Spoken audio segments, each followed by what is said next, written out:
Hello again, true crime fans. We've got another mysterious case to explore. The case of Christine Belford. On the morning of February 11, 2013, an unknown man opened fire as he approached the victims near the entrance to the courthouse, killing 2 women. The local patrol received a radio message about the shooting, urging all available police to rush to the scene. When they arrived, the officers found 2 bodies on the floor near the entrance, covered with a sheet to shield the victims from public view. The police took over the case, and soon, a thorough investigation was underway to piece together the chain of events. Teams were assembled to search the courthouse and the surrounding area. This is where the police discovered their first clues. They believe the attacker is closely related to Christine Belford, who had been threatened for many years. On September 9, 2007, at approximately 9 p.m., 6 years before the murders, a police officer received a call from a woman. She reported that her 3 daughters had been kidnapped and alleged that her ex-husband, David Matusiewicz, the father of the children, was involved. Christine Belford was the one who contacted the police. She was concerned that her ex-husband's mother, Lenore Matusiewicz, was involved. Christine informed the police that on August 26, 2007, David, along with his mother, had picked up their 3 daughters to take them to Disneyland in Orlando, Florida. Although Christine and David were divorced, he had joint custody of the children.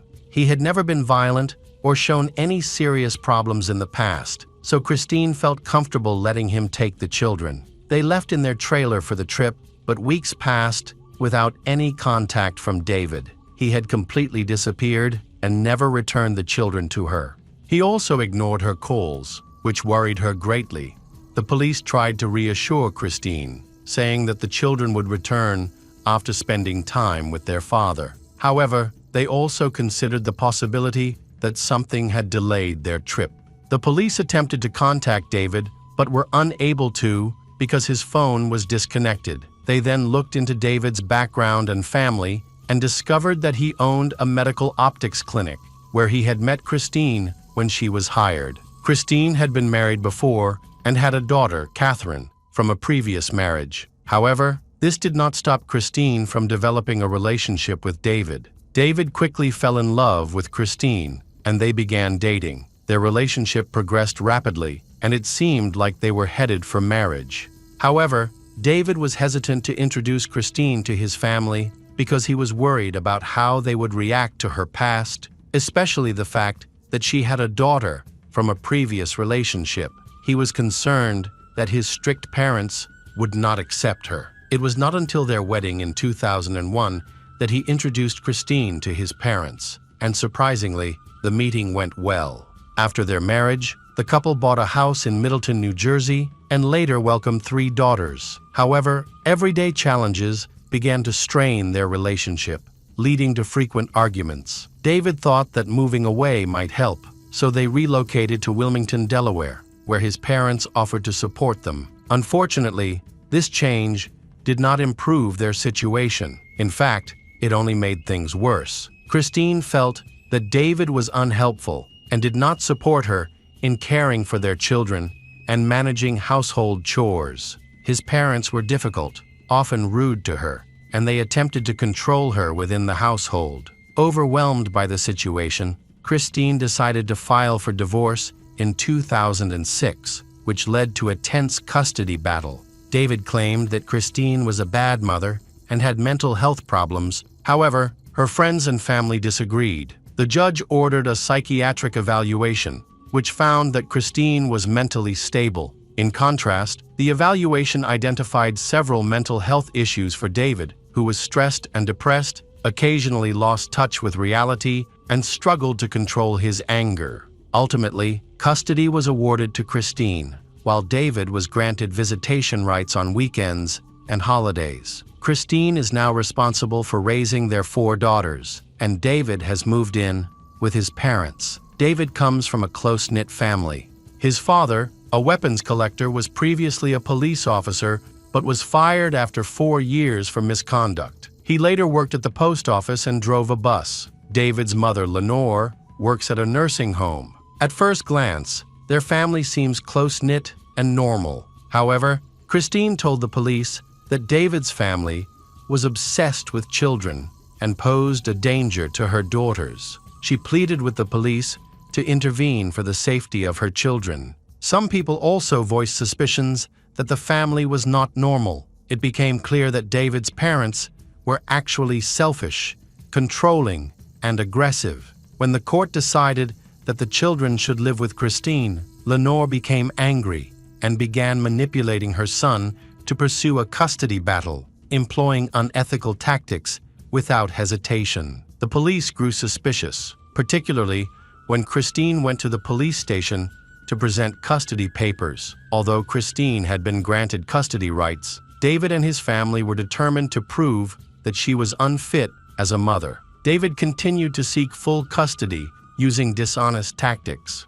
This alarmed the police, whom Christine contacted. She informed them that David was accusing her of mental illness and requested a further evaluation. This was just the beginning of a series of lies. The police checked David's credit card transactions to locate him and discovered that the last payment was made on August 26, the day David left the house with the children. He had wisely chosen not to use the card afterward to avoid being tracked. Given these circumstances, the police had to classify the case as a kidnapping, which prompted the mobilization of the entire local police force to track the movements of David and the children. The police carefully recorded his phone number and car details. However, they did not realize that this was just the beginning of a multi-year investigation in American crime history. More than 3,000 kilometers south of Christine's residence in Hidalgo, Texas, her children were in a car with their father. The children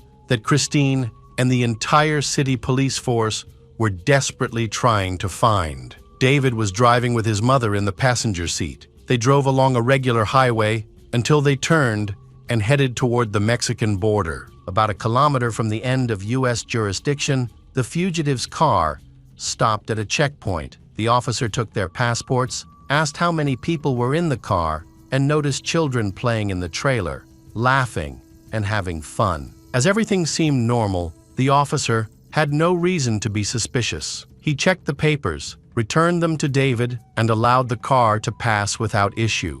David and Lenore had prepared fake passports for everyone, including their 3 children, enabling them to leave the United States without any problems. They had planned the kidnapping of the children a year in advance. First, the police went to David's house and searched it. They found no one inside. Both David and his mother, Lenore, were missing.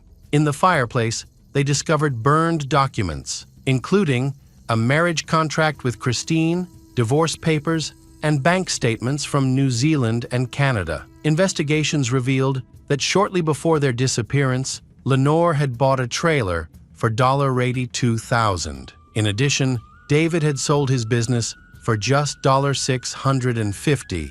He then took out a $250,000 loan in Christine's name, and the way he did this astounded the police. Now, the fugitives, along with their 3 children, could be anywhere in the world. The investigation into the kidnapping dragged on for months without any clues. During this time, there was no contact from David or the children, as if they had completely disappeared. Meanwhile, David's father and his sister, Amy Gonzalez, claimed during police questioning that they had no knowledge of David and Lenore's plans. However, police found their testimony unconvincing due to numerous inconsistencies. Furthermore, shortly after the children were kidnapped, David's family bought a house and moved to Ed Couch, Texas, about 30 kilometers from the Mexican border. David's family also transferred large sums of money between their accounts, raising suspicions that David and the children may have fled there.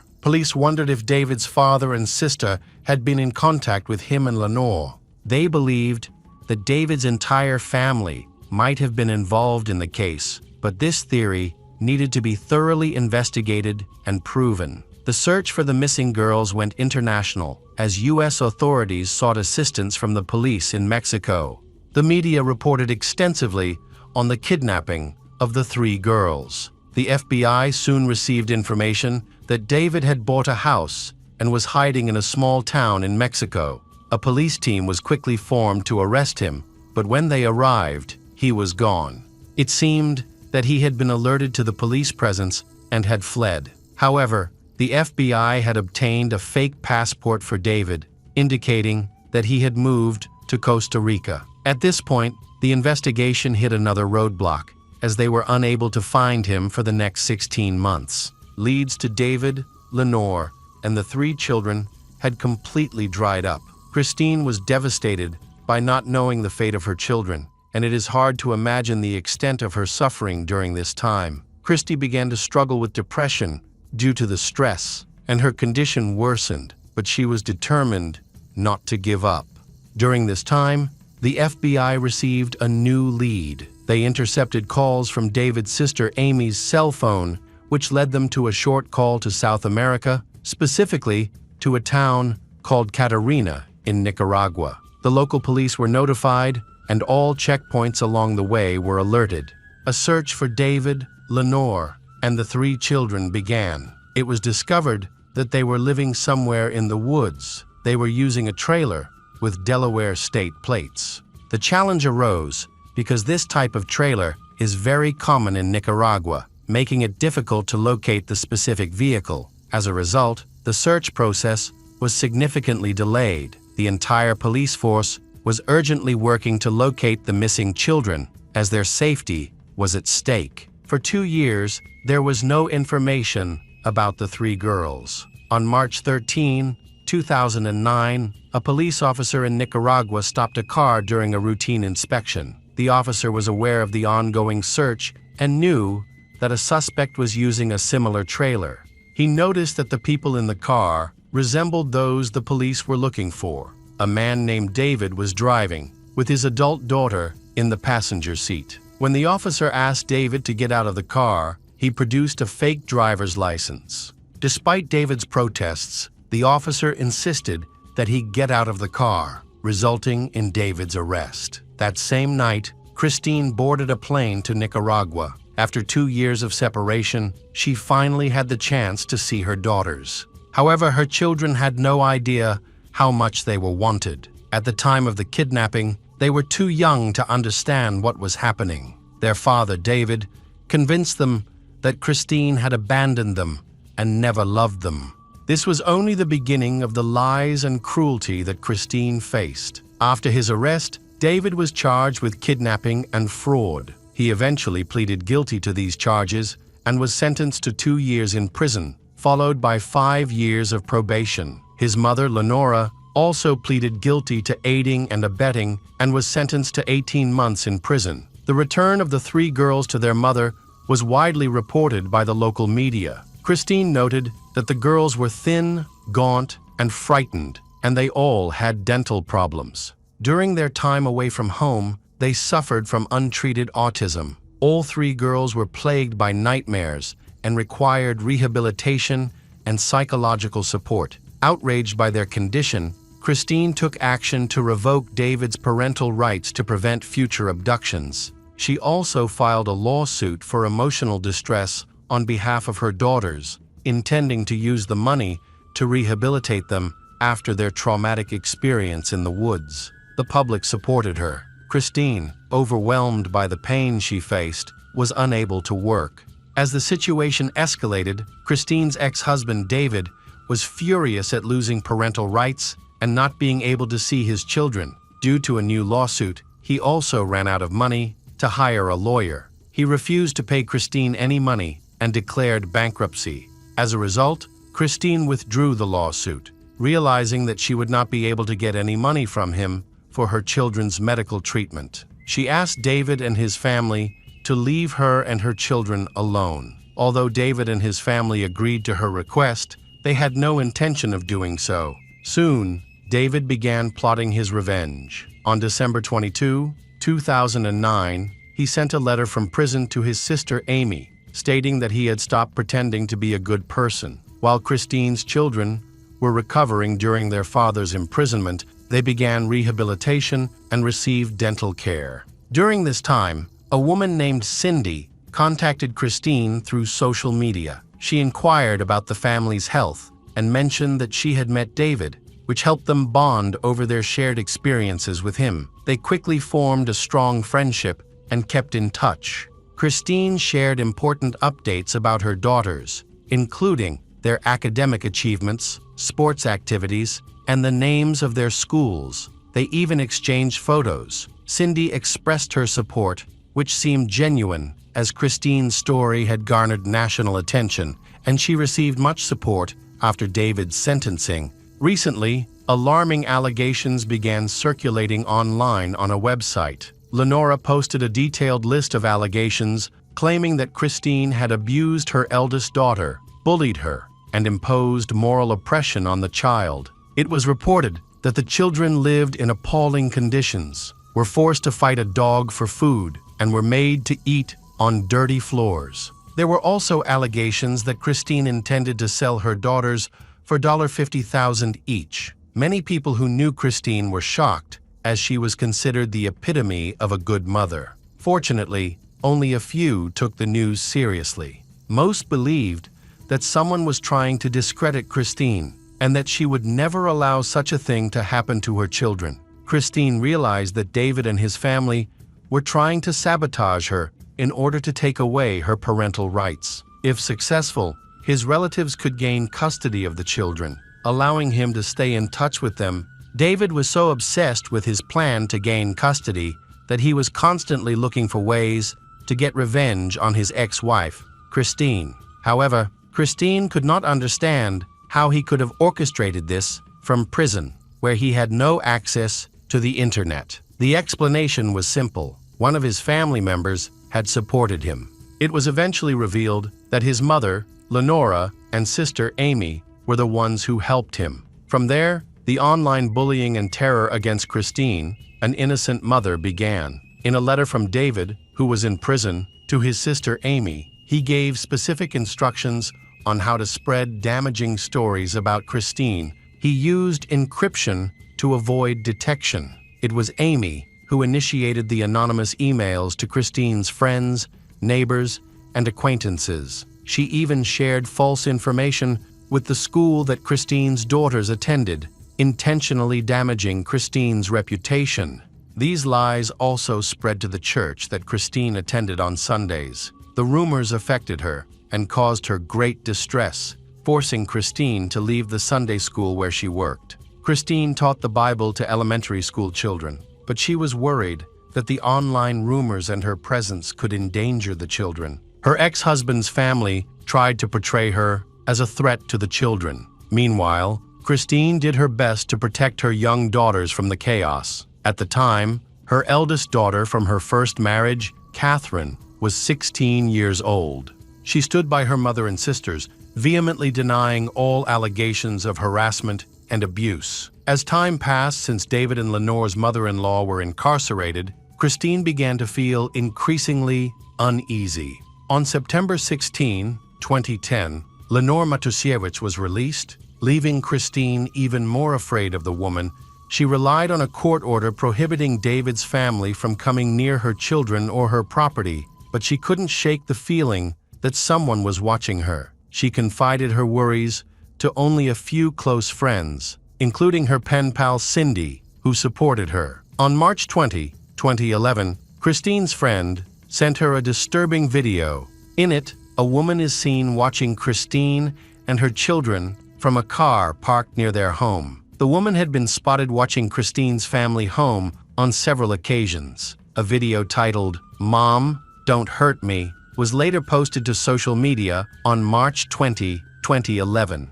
While there is nothing overly inappropriate in the video, there are moments during the walk where Christine appears to be distressed. The creator of the video seems to imply that Christine is harming her children, but in reality, she is struggling with anxiety. Christine is under increasing pressure, and there are people trying to break her emotionally. Despite the difficult circumstances, she remains strong for her children, especially with the support of her new partner, Gerald, as she had no one else to turn to. In December 2011, David's father, Thomas Matus, unexpectedly arrived at Christine's home. She was not home at the time, leaving the girls alone. They were terrified to see their grandfather at the door, banging on the windows and doors. The children still remembered the traumatic experience of being kidnapped and the painful moments they endured while with their father and grandmother in the woods. The eldest daughter, Catherine, took charge and led her sisters to a secluded part of the house to hide, although they were still very scared.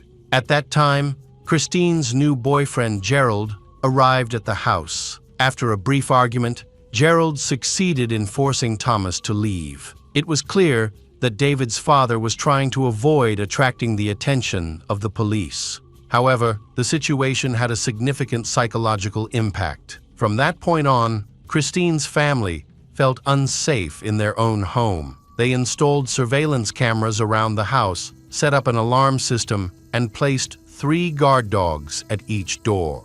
In the older girl's bedroom, they even left a knife for self-defense. Despite these measures, Christine's parents continued to come and monitor the house. To further protect Christine and her children, they felt the need to increase security, but nothing seemed to alleviate their fears. Christine eventually decided to sell her house and move away, finding a place where she and her children could be safe from detection. She put the house up for sale and began looking for a new home, far from the city. Christine confided her worries and plans to move to her pen pal, Cindy, but she did not know that Cindy was David's girlfriend. David not only communicated with his sister Amy, but also with his mother Lenore and his girlfriend Cindy. These individuals were involved in organizing the dissemination of rumors online that affected Christine. Cindy gathered information directly from Christine and shared it with Amy. Despite the claims of how cruel David was, Cindy continued to date him,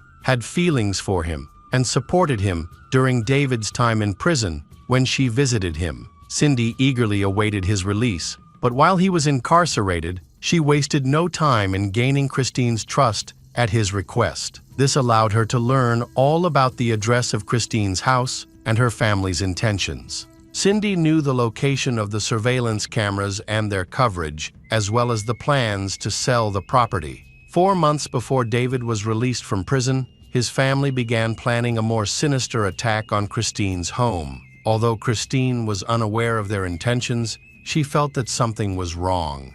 This feeling may have stemmed from the increased activity of David's family around her home. At times, she wondered if she was being paranoid. However, her fears were well-founded. She was indeed being watched and targeted. During this time, Christine confided in several friends and family members about her belief that David's family wanted to harm her. Determined to protect herself, she took action. She created a rope ladder for her daughters and devised an escape plan in case an intruder entered the house. With David's imminent release from prison, she predicted that her family might be attacked. Christine shared her plan with her daughters. If anyone from David's family showed up at their door, she would signal the children to warn them and stop the intruders downstairs, while her daughters would escape to safety using a rope ladder from their second-story window. They had devised a plan and practiced it almost every day during their free time to ensure that they would not make any mistakes in a critical situation. All the girls were thoroughly prepared for the attack. As David's release date approached, Christine's anxiety grew. She personally drove her children everywhere, not allowing them to be home alone. The children were terrified for their family's safety. On April 13, 2012, David, after serving 5 years of probation, was released from prison. He moved in with his family in Ed Couch, Texas. There, he wrote a letter to his sister Amy outlining his next steps. Christine was due in court again for a routine hearing on child custody issues. David refused to support the children financially, leaving Christine in dire financial straits as she struggled to work while constantly caring for them. Christine had spent a lot of money to secure her home and, as a result, had to file for alimony. She was extremely nervous about seeing David again. Her boyfriend, Gerald, had offered to accompany her to court, but she had promised to bring her best friend, Beth, who was always there for her. Christine wanted to avoid provoking her ex-husband David in court again, so she declined Gerald's offer. She did not realize that she could be in danger that day. Tragically, the situation escalated. Around 8 a.m., she arrived at the courthouse, where Beth was waiting for her at the entrance. They walked in together and went through the metal detector. As Christine entered, she was suddenly confronted by a man whose face she did not recognize. Suddenly, he pulled out a gun and shot her in the chest. She died right there in the lobby of the courthouse. The next bullet was aimed at Beth, who was with Christine.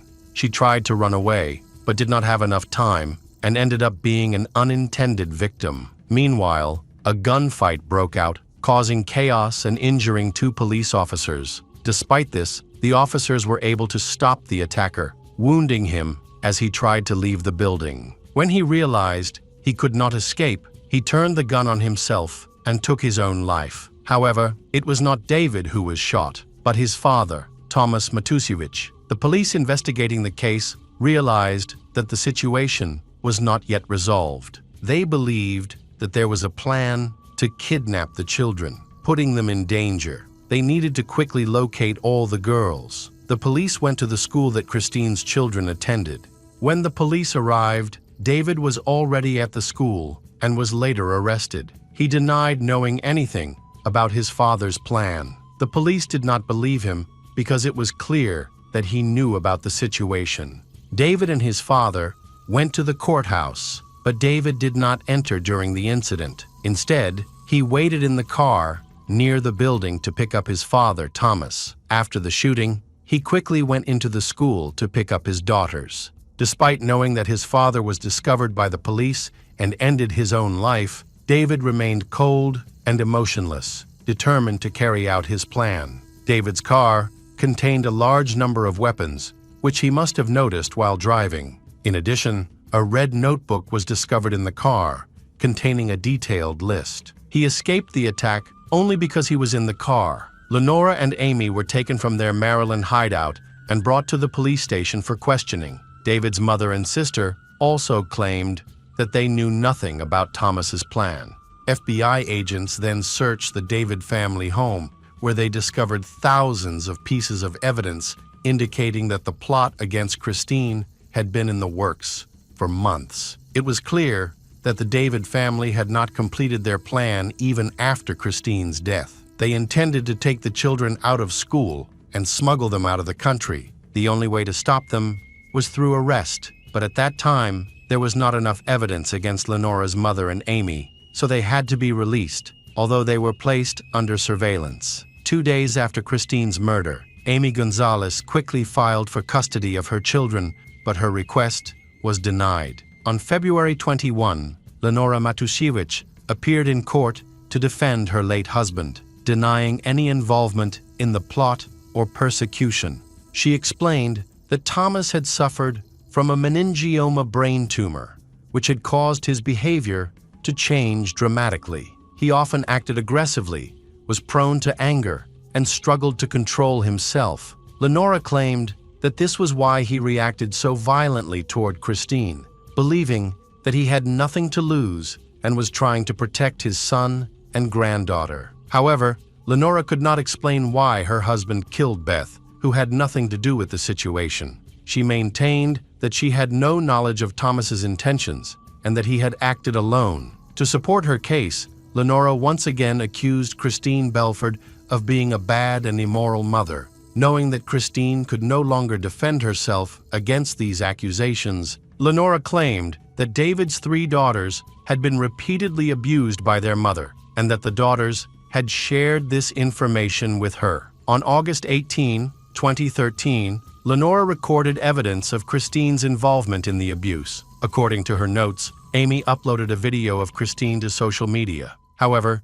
this did not support Lenora's actions. Later, both Lenora and Amy were arrested and charged with conspiracy to commit murder, but they did not comment on the situation and maintained their innocence. Preparations for the trial were delayed due to the large amount of evidence that needed to be reviewed. Finally, on June 11, 2015, the trial began. The prosecution collected more than 600 pieces of evidence related to the David family's conspiracy, including the murder weapon, thousands of bullets, and photographs and videos documenting Christine's whereabouts. Emails between David's family members that were presented to the court showed that they had intermediaries to gather information. The key figures were Cindy and Courtney, both of whom were David's mistresses. David was the main player in the scheme. He convinced Cindy to befriend Christine and monitor her activities. This gave Cindy access to Christine's private social media pages, where she could see all of Christine's photos and videos of her friends. This information was crucial to the family's plans. Courtney, another mistress, watched Christine's home and filmed videos to gather damning evidence. However, she was unable to capture anything incriminating in the videos she took. On one occasion, Christine was filmed gently pulling her daughter's hand during a game. The Davids tried to portray this as child abuse, but their claims were not convincing, and no one believed them. The Davids' defense was that they were trying to protect the children from their manipulative mother, Christine. The prosecutor's office had a key advantage: Christine's children, who could provide crucial testimony to support the prosecution. Christine's eldest daughter from her first marriage testified. She shared her fear that David and his family would stop at nothing to harm her sisters.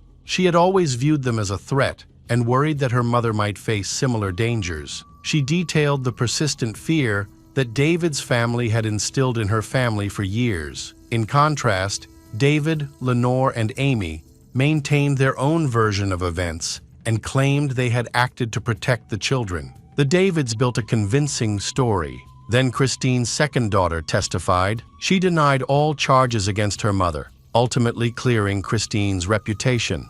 After the testimony of her second daughter, David's family was at a loss for how to react. Ultimately, David Matusiewicz, Amy Gonzalez, and Lenore Matusiewicz were convicted. They were all sentenced to life in prison without parole. At the time of the sentencing, Lenore was seriously ill and had been diagnosed with a terminal illness. Lenore died in prison at the age of 71. The conviction of the David family was a major victory for Christine's daughters, honoring the memory of their mother as she bravely stood up to a crime family. Christine fought to protect her children, even at the cost of her own life. Now, they are safe. After being placed in foster care, the whereabouts of the two daughters are unknown. Christine's eldest daughter, now an adult, remained in Delaware, where she became a mother and hoped to reunite with her younger sisters. Both of David's lovers, Cindy and Courtney, testified against him at trial. They claimed that David had manipulated them. Because they cooperated with the investigation, they were cleared of all charges. Welcome back, mystery lovers. Today's case is going to keep you on the edge of your seat. The case of Matthew Eapen. Sunil and Deborah got married in 1990 after meeting in medical college. Sunil, from Chicago, USA, followed his father's path and became an anesthesiologist, while Deborah worked as an ophthalmologist. Their first child, Brendan, was born in 1994, and their second child, Matthew, born May 24, 1996. They are young parents working in the medical field. They face significant challenges balancing their careers and family life. Both came from respected families with successful backgrounds in education and medicine, motivating them to achieve similar success. They lived in a prestigious area of Boston, Massachusetts, in a lovely home and were financially comfortable enough to hire a nanny. The nanny became like a family member, handling both childcare and household duties, and lived on their property. Deborah soon returned to work part-time, having completed advanced training courses during her pregnancy. Balancing her professional responsibilities with family care was difficult and stressful. The high workload placed on the nannies often led to them leaving due to stress or being dismissed if they couldn't meet the family's expectations. Before hiring 18-year-old Louise Woodward from Cheshire, Great Britain, they used to employ 3 other nannies. Louise lived with her family until she turned 18, then decided to take a gap year in the United States before continuing her education. Although she didn't have formal training, she loved children and got along well with them. She registered as a nanny and housekeeper with a recruiting agency, which helped her move to Boston and find a job. In December 1996, she started working for the Sunil family, whose youngest child, Matthew, was only 8 months old. She had no prior experience with infants, including changing diapers, and had only 3 days of training before she began her job. Louise was given the responsibility of caring for Matthew and 2 years old, Brendan, and assisting with household chores. She quickly found the workload overwhelming due to the family's busy daily routine. All this workload went against Louise's plans, as she had come to the USA seeking adventure and enjoyment, not to work without any days off. She initially thought that being a nanny would provide her with a livelihood without much responsibility. However, looking after children aged 8 months and 2 years truly requires experience, training, and a sense of responsibility. It is challenging to expect an 18 years old to have such expertise without proper training. Despite this, Sunil and Deborah, who were desperate for help, accepted Louise since they needed a nanny housekeeper. Furthermore, her services were affordable. However, Louise's behavior did not meet the family's high standards, so they gave her a list of rules to follow. As a young nanny, she had little choice because previous failures with other families had put her at risk of being dismissed by the agency. She needed to keep her job to maintain her income.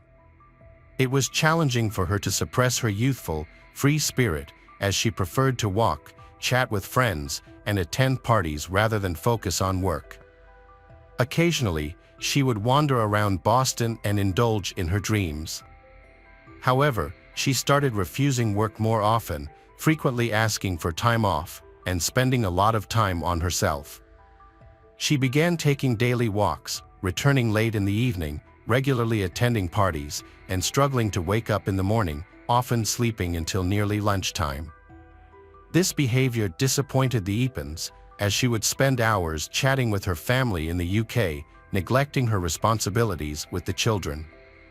One day, Deborah came home from work earlier than usual and found the children sleeping at home alone without any supervision. Later, the nanny Louise returned from a party. There were suspicions that similar incidents had occurred before. Naturally, Sunil and Deborah felt worried about their children and they were not happy with her. They spoke to her and imposed a curfew, but it didn't solve the problem. They were very unhappy with her behavior and felt they weren't getting their money's worth for services. Although they still wanted to trust her, they saw her as lazy and irresponsible. So, the relationship which she began to significantly deteriorate a few days before the unfortunate incident. She openly told Sunil that she didn't enjoy being a nanny and didn't want children because it was difficult, yet she pleaded not to be fired because she desperately needed the job. Sunil made more rules to discipline her, to get the nanny at the level they desired. On February 3, 1997, Deborah informed Louise that she could leave if anything was not to her liking. However, Louise, the nanny, resisted the idea, insisting there was no need to rush and that she was willing to accept and adhere to their new, stricter conditions. They agreed but mentioned they needed to change the children's sleep schedule by limiting sleep after 3 p.m. to prevent disrupting their nighttime rest. This change was not aimed at Louise personally but was necessary to reorganize the children's daily routine. Shortly after this, a terrible tragedy occurred.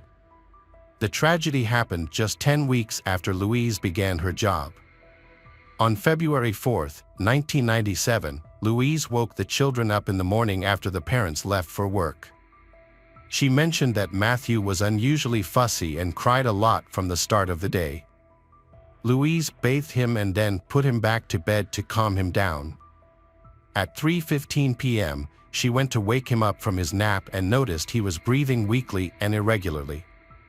She took him to the living room to perform CPR, but he remained unconscious. Initially, she couldn't reach Sunil and Deborah and only called 911 at 3:45 p.m. to report that Matthew, the 8-month-old was not breathing. Louise informed the coordinator that the baby might have choked on vomit because his face was turning blue.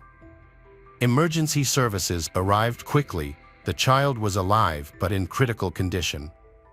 The doctors rushed him to the children's hospital, where they found that Matthew had much more severe injuries than initially reported. Matthew, an 8-month-old baby, was found to have a 10-centimeter crack at the base of his skull, bleeding in his eyes, a hematoma between the skull and brain, and bleeding in his neck and back of the brain.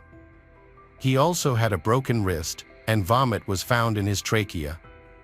He was urgently taken to the operating room for brain surgery and connected him to a life support machine because he was in a coma. Experienced doctors suggested that these injuries were caused by being violently shaken and hit on the head. In pediatrics, this is known as shaken baby syndrome. Babies are born with disproportionately large heads and weak neck muscles, making them vulnerable to injury when shaken. The unfixed head will dangle when shaken, causing damage to brain cell membranes and brain injury. When a baby is shaken, the brain moves back and forth inside the skull, leading to swelling and bleeding. Adults often shake babies out of frustration when they cry, not realizing it won't calm them down but will make them cry more. Continued shaking can cause severe injuries or even be fatal. Most cases occur in children up to 2 years old, but even a 4-year-old can suffer greatly from such shaking. Around 4 p.m., Deborah, Matthew's mother, noticed she had missed a call from Louise at 3:15 p.m. and also saw an urgent text message from she. Concerned, she left her patient at the hospital and called she, who explained the situation. Deborah was furious. She asked for leave from work and rushed to the hospital where Matthew was admitted. On the way, she prayed that her son would be okay. Upon arrival, she informed the doctors of her medical expertise, as she was an ophthalmologist, and asked to examine her baby. She quickly discovered severe Matthew's eye hemorrhaging. Meanwhile, the doctors alerted the police about the baby's serious injuries, prompting law enforcement to visit the Eapen family home to question the nanny. Louise was at home, looking upset and concerned, with Brendan. She explained that Matthew had been irritable and difficult since the morning, and despite her efforts to calm him, nothing worked. By the end of the conversation, she confessed to possibly being a bit harsh with him. Overwhelmed by his continuous crying and screaming, she shook him to try to soothe him, but it was ineffective. In frustration, she threw him onto a pile of towels on the bed. While taking him to the bathroom, she accidentally dropped him, which caused him to hit his head on the floor. Her account was alarming, given the severity of Matthew's injuries. The following day, the police arrested Louise on charges of assaulting a child. Matthew's condition was not improving, and doctors were sure he had no hope of recovery. The brain injury was so severe that, even if he survived, he would be paralyzed for life. Sunil and Deborah, who were also medically educated, understood this. On February 9, 1997, they made the difficult decision to disconnect Matthew from life support, worsening Louise's situation as she was accused of murder. She was denied bail before the trial, but continued to insist on her innocence, maintaining it was a tragic accident. Before the trial on May 7, 1997, Louise agreed to take a polygraph test. During the test, she was asked if she had caused physical harm to Matthew on that day. She denied causing any injury, and a lie detector expert concluded her answers were truthful with 95% confidence. Another expert, hired by her lawyers, also confirmed that she answered all questions truthfully. On October 7, 1997, a trial began in Cambridge, Massachusetts, involving many medical experts, including neurosurgeons, pediatricians, ophthalmologists, and pathologists, all of whom were familiar with similar crimes. In the courtroom, there was extensive discussion about Matthew's injuries and Louise's behavior. Most experts believed that his injuries were caused by abuse and violence. Many doubted Louise's statement that she had accidentally hit the boy's head, noting that the injuries showed signs of blunt force trauma. The child had probably been severely and brutally beaten, and the injuries appeared fresh. An expert for the prosecution initially compared Matthew's injury to those from a fall from the second floor, but this statement was later withdrawn. The defense argued that Matthew's head and wrist injuries occurred weeks prior to the incident, before the nanny was in their home. The lawyer suggested that the child's parents, Sunil and Deborah, could have been involved in neglect or abuse. In court, Louise stated that she had not noticed any injuries to Matthew's head or arm. She explained that her interaction with the child was mild, but it caused the reopening of an old injury, leading to bleeding. She mentioned that the day before the tragic incident, the child fell near the stairs and hurt himself, which might have aggravated the injury. Louise clarified that her use of British English was misunderstood. When she said popped, she meant she placed the child on the bed, not threw him, as might be interpreted in American English, and she denied dropping the baby in the bathtub. The defense argued that if the prosecution's claim of cruel treatment were true, Matthew would have had serious bruises and hematomas on the head and body, which were not present. This suggests that the child might have been shaken to calm him down, but not to the extent the prosecution claimed. Louise, in an emotional outburst, lost control and shook the child, causing old injuries to resurface. Witnesses and experts testified that there was no fresh bleeding in the brain, indicating that the skull fracture was an older injury. However, Sunil and Deborah denied that Matthew had suffered such a traumatic brain injury. The defense suggested that these actions might have been driven by fear, as Louise panicked while trying to revive the child. Unfortunately, Brendan could not testify at the trial because he was too young to understand what had happened. During the trial, Louise acted inappropriately. She occasionally smirked and laughed, which was attributed to nervous shock. At the time, she was reportedly only 18 years old, and the incident described triggered such a reaction. Additionally, she retracted her initial testimony obtained by detectives during the first interview. She did not mention how challenging it was to work for the Eapen family, who overwhelmed her with childcare and household duties, for which she was unprepared.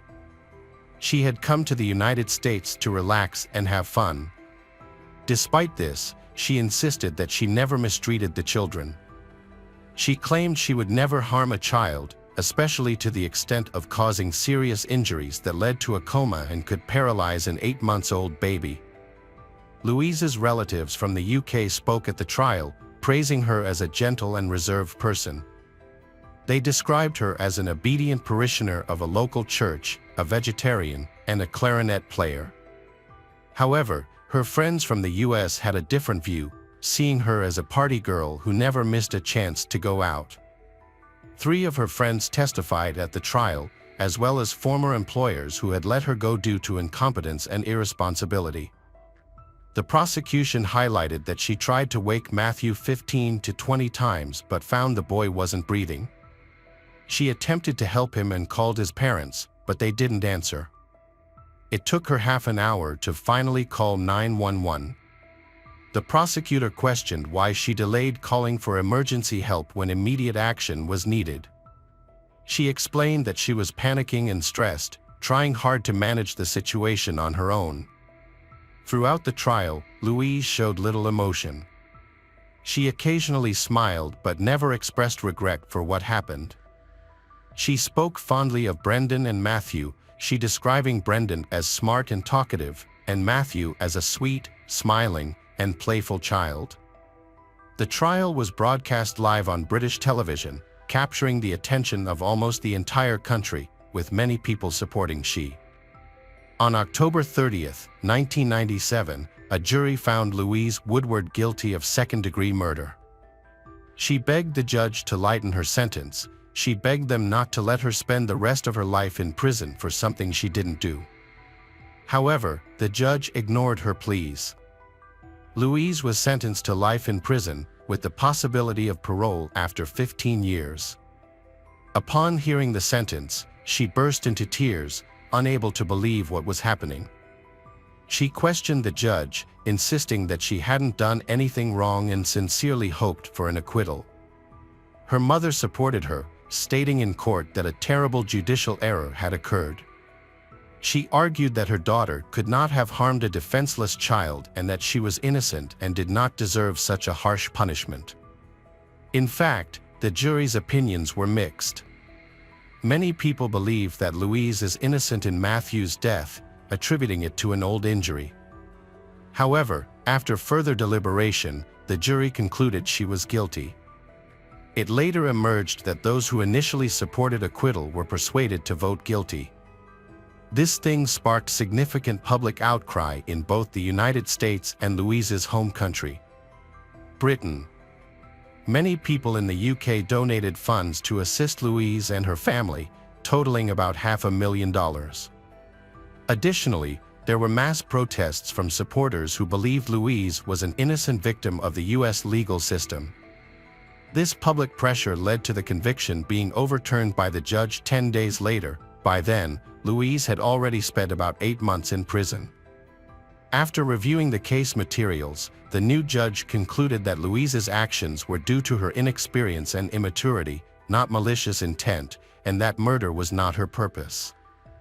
Louise was sentenced to the time she had already spent in prison awaiting trial, which was 289 days, allowing her to be immediately released. Her supporters celebrated her release like a holiday. Meanwhile, the death of Matthew, the 8-month-old child, was largely overlooked. Even if his death wasn't her fault, his parents sought justice for their child, and the prosecutor was determined to see Louise imprisoned for a longer period. He noted that he had recently been involved in a trial where a father was accused of killing a child in a similar case, and that father remained in prison. He questioned why Louise, a nanny, was released, viewing it as unfair and contradictory given the prevalence of similar cases in U.S. judicial practice. Louise was released from prison after serving less time than it took.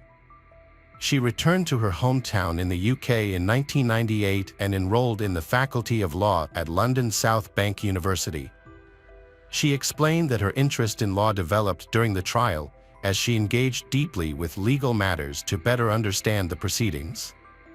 Thus, choosing law as a profession felt natural and obvious to her. While pursuing her studies, Louise decided to fulfill another dream, learning to dance. She took salsa lessons and later opened her own dance school, becoming a dance instructor. Her classes included children, often accompanied by their mothers, who were comfortable with her past and aware of the accusations against her. In 2002, Louise graduated with honors from university and began working as a lawyer. However, a year later, she left her law firm to return to her dance studio. She then married businessman Anthony Elkis, who worked in cargo transportation, and they had a daughter. By 2014, Louise had authored several books and participated in numerous interviews about past incident. In all interviews, she has insisted that she was wrongly accused of Matthew's death. She insisted she had no intention to harm and believed her arrest was unjust. She remarked that the U.S. judicial system often demands accountability, suggesting that if the parents weren't blamed, the suspicion fell on her. Still, she expressed relief and gratitude that the judicial system ultimately resolved the case, leading to her release. Louise, now 45 years old, continues to live a normal life without feeling guilty about the past, and many people support her in this. In one of her interviews, she stated that she had the right to enjoy her life. Meanwhile, the parents of Matthew, Deborah, and Sunil faced public outrage. People criticized them for prioritizing their careers over spending time with their children, questioning why they hired an inexperienced young nanny who was not equipped to care for small children. Despite knowing this, they were attracted because the cost of hiring her would be very low and burdened her with excessive responsibilities. The 18-year-old nanny, Louise, received only 3 days of training before being overwhelmed with numerous restrictions and rules. Due to public pressure, the Epen family had to relocate to a new, undisclosed address. It is known that they now have 2 more children and no longer hire nannies, with Deborah taking on the responsibility of raising the children herself. They established the Matthew Eapen Foundation at Boston Children's Hospital to enhance child safety and well-being by educating the public about the dangers of shaking a baby and providing support to victims and their families. Hello again, true crime fans. We've got another mysterious case to explore. The case of Lucy Landry. Lucy Landry was born in 1971 in Rhondda, England, to Roger and Andrea Landry. She has a younger sister named Anna. Lucy had a happy childhood. Because she and her sister had similar interests, they were always very close. During primary school, Lucy's outgoing and friendly personality made her a favorite of her teachers and classmates. She was a beautiful girl, and at school she became one of the most popular girls. Lucy and Anna shared a love of ponies, and their father surprised them by enrolling them in the local equestrian club. This taught them discipline and showed off their talents. They later represented the club in many events and competitions. By the time Lucy started secondary school, she had become an excellent equestrian. However, her passion was not limited to the track. She also began studying the flute and piano, spending many hours practicing to master both instruments. Her hard work soon paid off. And within a year she had a comprehensive understanding of classical music, and she was accepted into the youth orchestra and joined the school choir. As often happens in adolescence, a healthy romantic interest entered her life, and Lucy became very close to Gareth Jenkins. However, she kept her feelings a secret. After completing her secondary education in 1989, Lucy decided to pursue a career in music. To this end, she enrolled in a BA degree at the University of Warwick. Her goal was to become a music teacher and dedicate herself to music education. However, things did not go as planned. Although she was passionate about music, she did not like the direction of the degree program. She therefore decided to change her plans and study urban planning. During this time, Lucy met G.R.A. McAllister, and they soon discovered that their outlook on life was very similar. They shared a love for art and common interests. Their relationship progressed and they began to plan for the future. Lucy decided to introduce him to her parents. Roger and Andrea were delighted with the meeting, as they believed he was the ideal partner for their daughter. Her parents were so delighted that they decided to buy Lucy a house in Coventry, a city in northwest London. After moving to a new home, Lucy invited G.R.A. to live with her and they continued to go to school.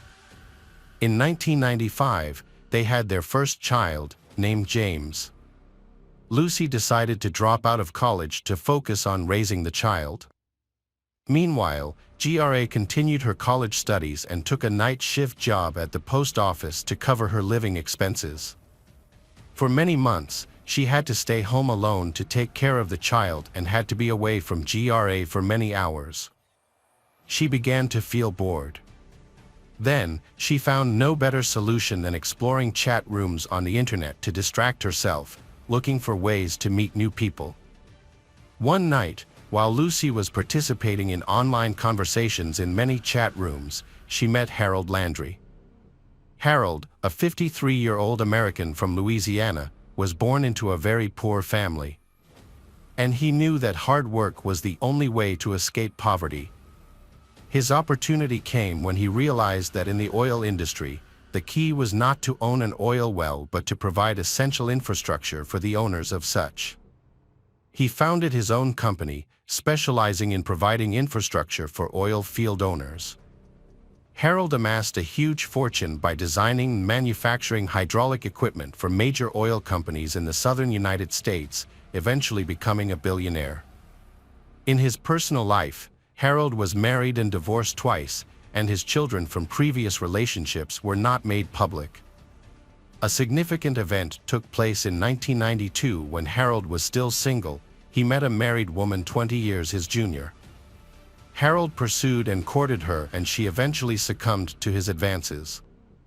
On February 6, 1994, Harold took her out to New Orleans, hiring a babysitter to look after her children. After the evening ended, Harold accompanied his mistress to her home and offered to take the babysitter to her home.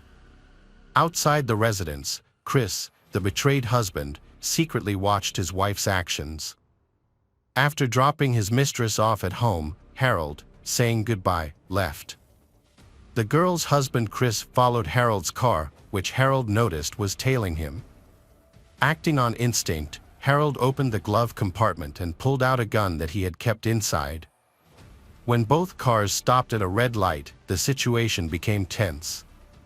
According to the babysitter, Harold pointed the pistol at Chris and fired. The bullet severed an artery in Chris's neck and damaged a nerve that connected to his vocal cords. Chris collapsed on the sidewalk with a wound to his neck. Fortunately, there was a hospital right in front of them, allowing him to receive immediate first aid, and doctors saved his life. Harold was arrested and charged with attempted murder. His trial took place in 1997.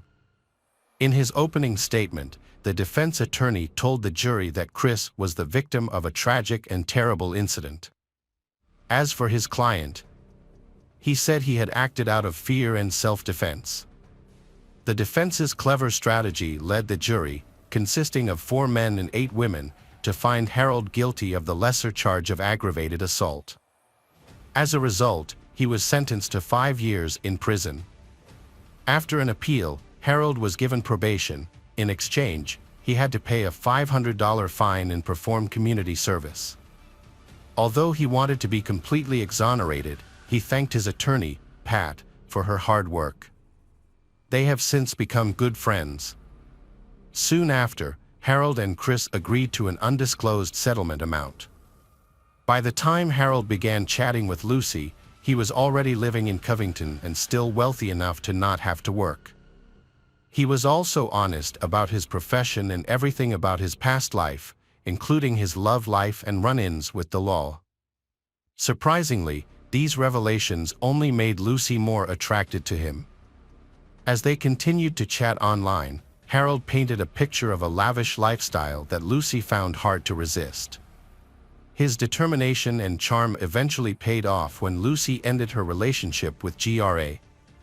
In the early 2000s, Harold traveled to England to meet Lucy, and she took the opportunity to introduce him to her parents as her boyfriend. Although they were surprised by the significant age gap between the two, they respected their daughter's choice and did not express any objection to the relationship. Harold felt grateful and pleased to be sharing his life with Lucy, and he did everything he could to surprise her with lavish gifts and anything else she wanted. By this point, he had fallen in love with her and was thinking about proposing to her. However, he wanted the proposal to be special and was waiting for the perfect time and setting. To achieve his goal, Harold organized a trip to his favorite destination, Mexico, with Lucy, her son, James, and GRA. The location was also convenient because his friend Pat, who used to be his lawyer, had an apartment nearby. Before the trip, Harold bought a diamond ring and excitedly shared his plans with Pat. However, Pat expressed some misgivings about Lucy. During their time in Mexico, Pat noticed that Lucy spent a lot of time with GRA, which he found unusual. He seemed completely oblivious to this and eventually went ahead with the proposal. Lucy happily accepted the proposal and in mid-2003. Soon after, Harold surprised her by buying a multi-million-dollar property in a posh Worcestershire neighborhood. Their marriage was peaceful. They had wonderful neighbors such as Rachel Clark and Stephen Kennedy, who later became lovely friends. Soon after, the newlyweds had their first daughter, whom they named Harriet. Lucy and Harold were both delighted to welcome their little girl, and from then on, he devoted his heart and soul to her. Equally important and affectionate was the relationship he maintained with James, whom he treated as his own son. But over time, their initial happiness began to fade. Harold began to make more demands on Lucy, which made her increasingly annoyed. He expected her to always conform to his preferences and do what he asked. taking on a submissive role. Lucy, however, had different expectations, and this caused tension in their relationship. Eventually, Lucy became outspoken and unafraid to express her thoughts, and in this move, her husband was unwilling to give in. James witnessed the breakdown of his mother and stepfather's relationship. The neighbors were disturbed by the constant arguments that lasted for hours.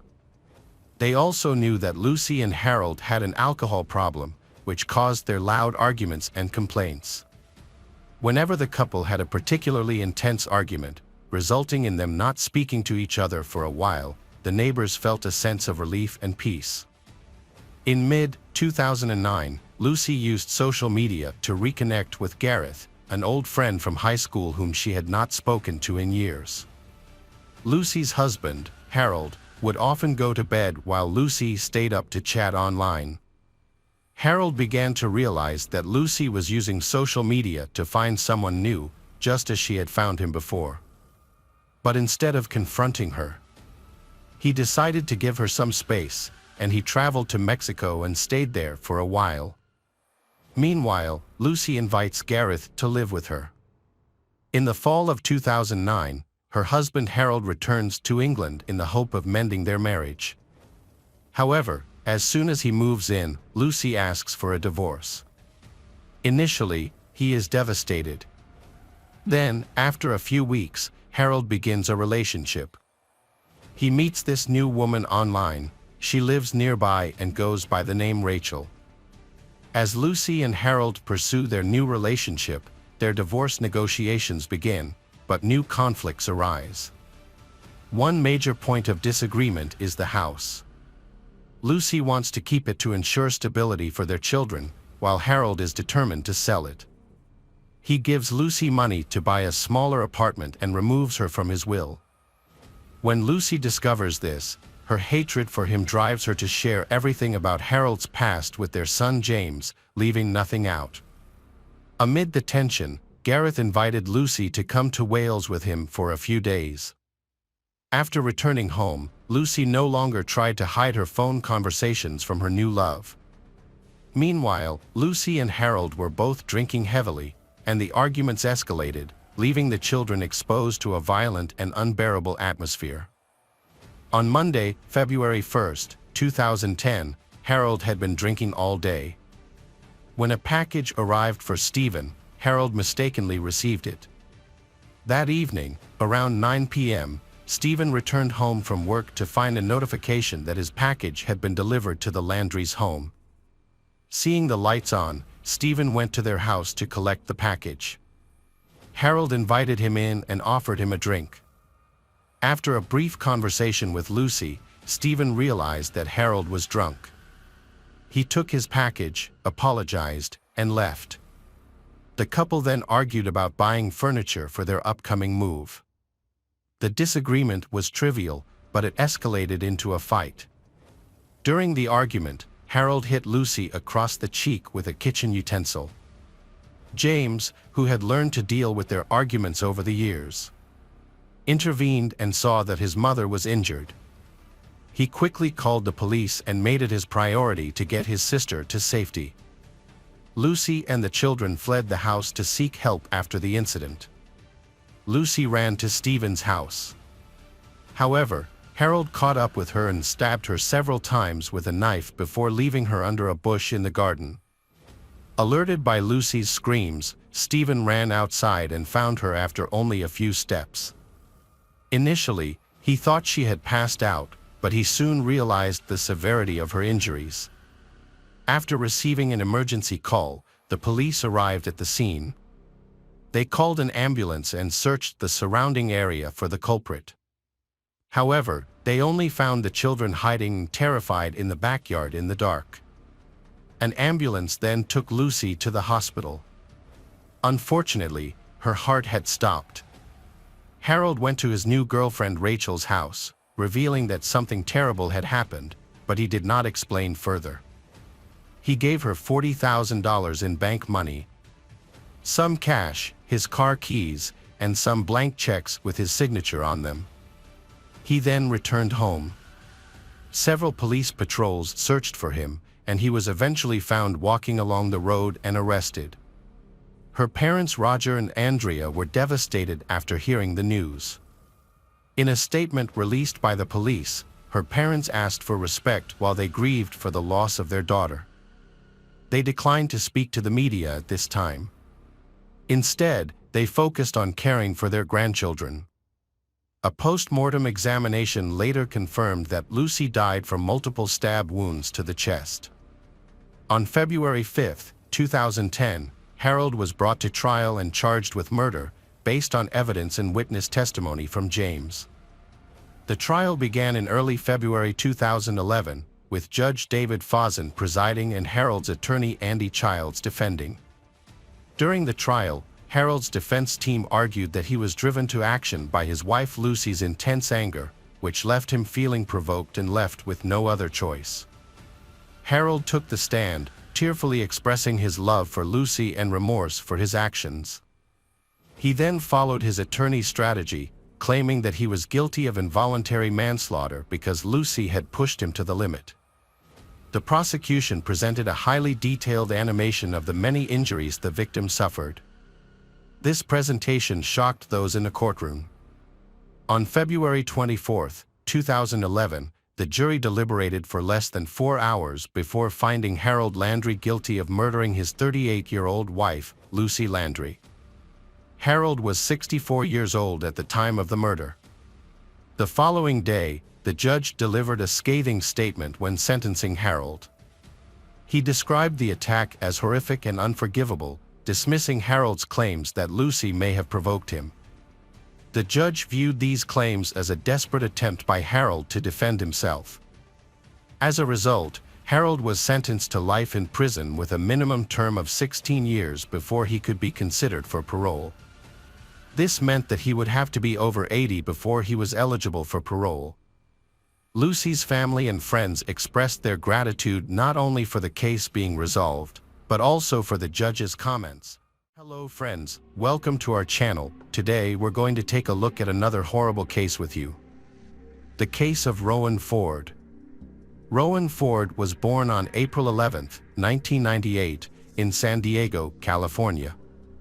When she was young, her parents divorced, and her mother, Colleen, moved with her to a small town called Stella, Missouri. Colleen later met a man named David, and they married. Colleen already had several children from a previous marriage, and soon after their marriage, she and David had a daughter together. Rowan has 2 older sisters and 2 older brothers, and they are very close. She enjoys spending time outdoors, biking around town, swimming, and pursuing her passion for painting. She also enjoys attending Sunday school at her local church, where she often volunteers to help children who are having trouble with their homework. In November 2007, when Rowan was 9 years old, she was in 4th grade at her local elementary school. Her mother worked the night shift at a store, while her stepfather was often at the farm during the day. As a result, Rowan was often left to fend for herself, which helped her become very independent. On November 2nd, she was home alone, as usual. Colleen went to work, and her stepfather had not yet returned from the farm. The next morning, around 9 o'clock, Colleen returned home from her night shift and checked Rowan's room, but her daughter was not there. She asked her husband if he knew where Rowan was, and he told her that Rowan had asked him if she could stay the night at a friend's house. He agreed without asking the friend's name, since their town was small and he wasn't worried about her safety. Colleen felt worried and decided to ask all of Rowan's friends. Since their town only had a few streets, this didn't take long. However, none of Rowan's friends had seen her, and she had not spent the night at any of their homes. This made her mother even more anxious. Colleen searched all over town but could not find her daughter. She finally returned home and told her husband that Rowan was missing. She asked him to contact the police to report the incident, but he assured her that everything was fine and that Rowan would be home soon. After waiting for a few more hours without seeing Rowan, Colleen decided to call 911 and take matters into her own hands. The local sheriff immediately organized a search operation. He went to Colleen's house to interview David, the last person to see Rowan before she disappeared. David said that he had been working on the farm with his co-worker Christopher that evening when Nathan, a mutual friend of theirs, came to visit. They decided to go to David's house to drink and play pool. They stopped by the store to buy some alcohol before heading to David's house, where they stayed for a few hours. That night, Christopher asked Nathan to drive him to a nearby town to pick up car. They convinced David to join them to continue their party. Before leaving the house, Christopher checked to see if Rowan was asleep in her room and found her already asleep. After David left with his friends, they stopped at a store to buy more alcohol and then went to Christopher's trailer, where they continued drinking for about an hour. David then decided to go home and asked Nathan for a ride. Nathan agreed but chose to take a detour rather than the highway, as he was quite drunk and did not want to get in trouble with the police. Nathan dropped David off and drove home, while David went straight to bed. Shortly after, Rowan woke him up and asked if she could stay the night at a friend's house. Without thinking much of it, he agreed and fell asleep. The police approached the case with suspicion. What puzzled them most was that a 9-year-old girl would decide to go to a friend's house in the middle of the night, especially since her stepfather had not asked about the friend she was visiting.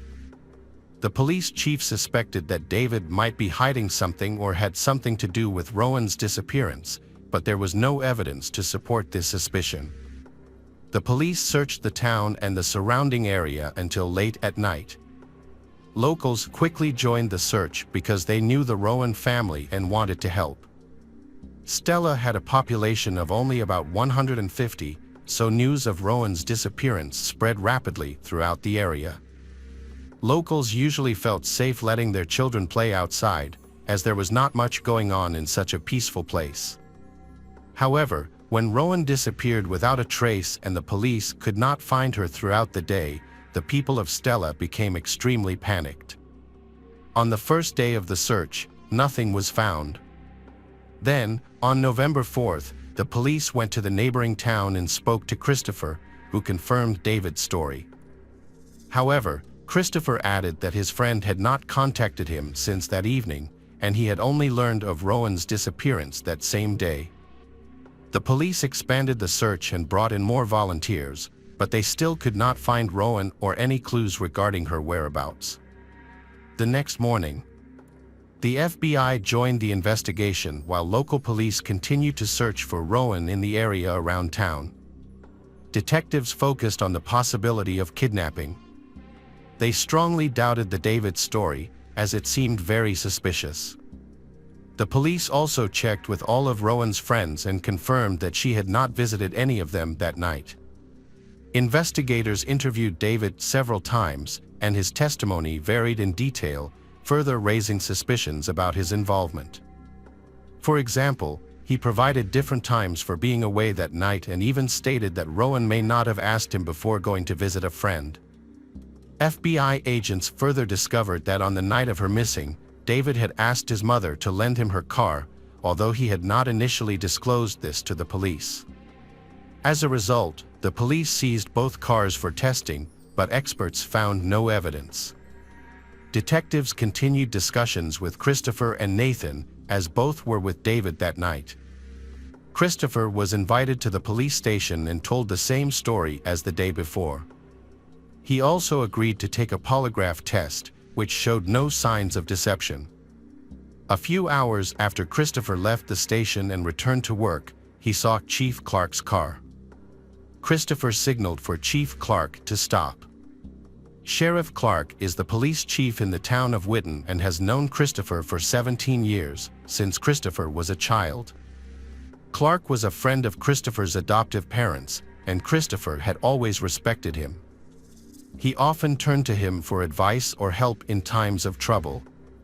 Sheriff Clark contacted Christopher, and they discussed Rowan's disappearance.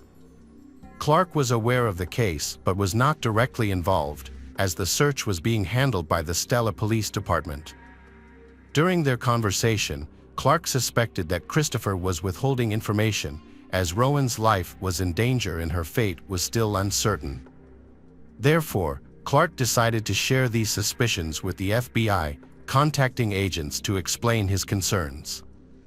Investigators suspect that Christopher may be withholding important information about Rowan's disappearance, which could implicate her stepfather.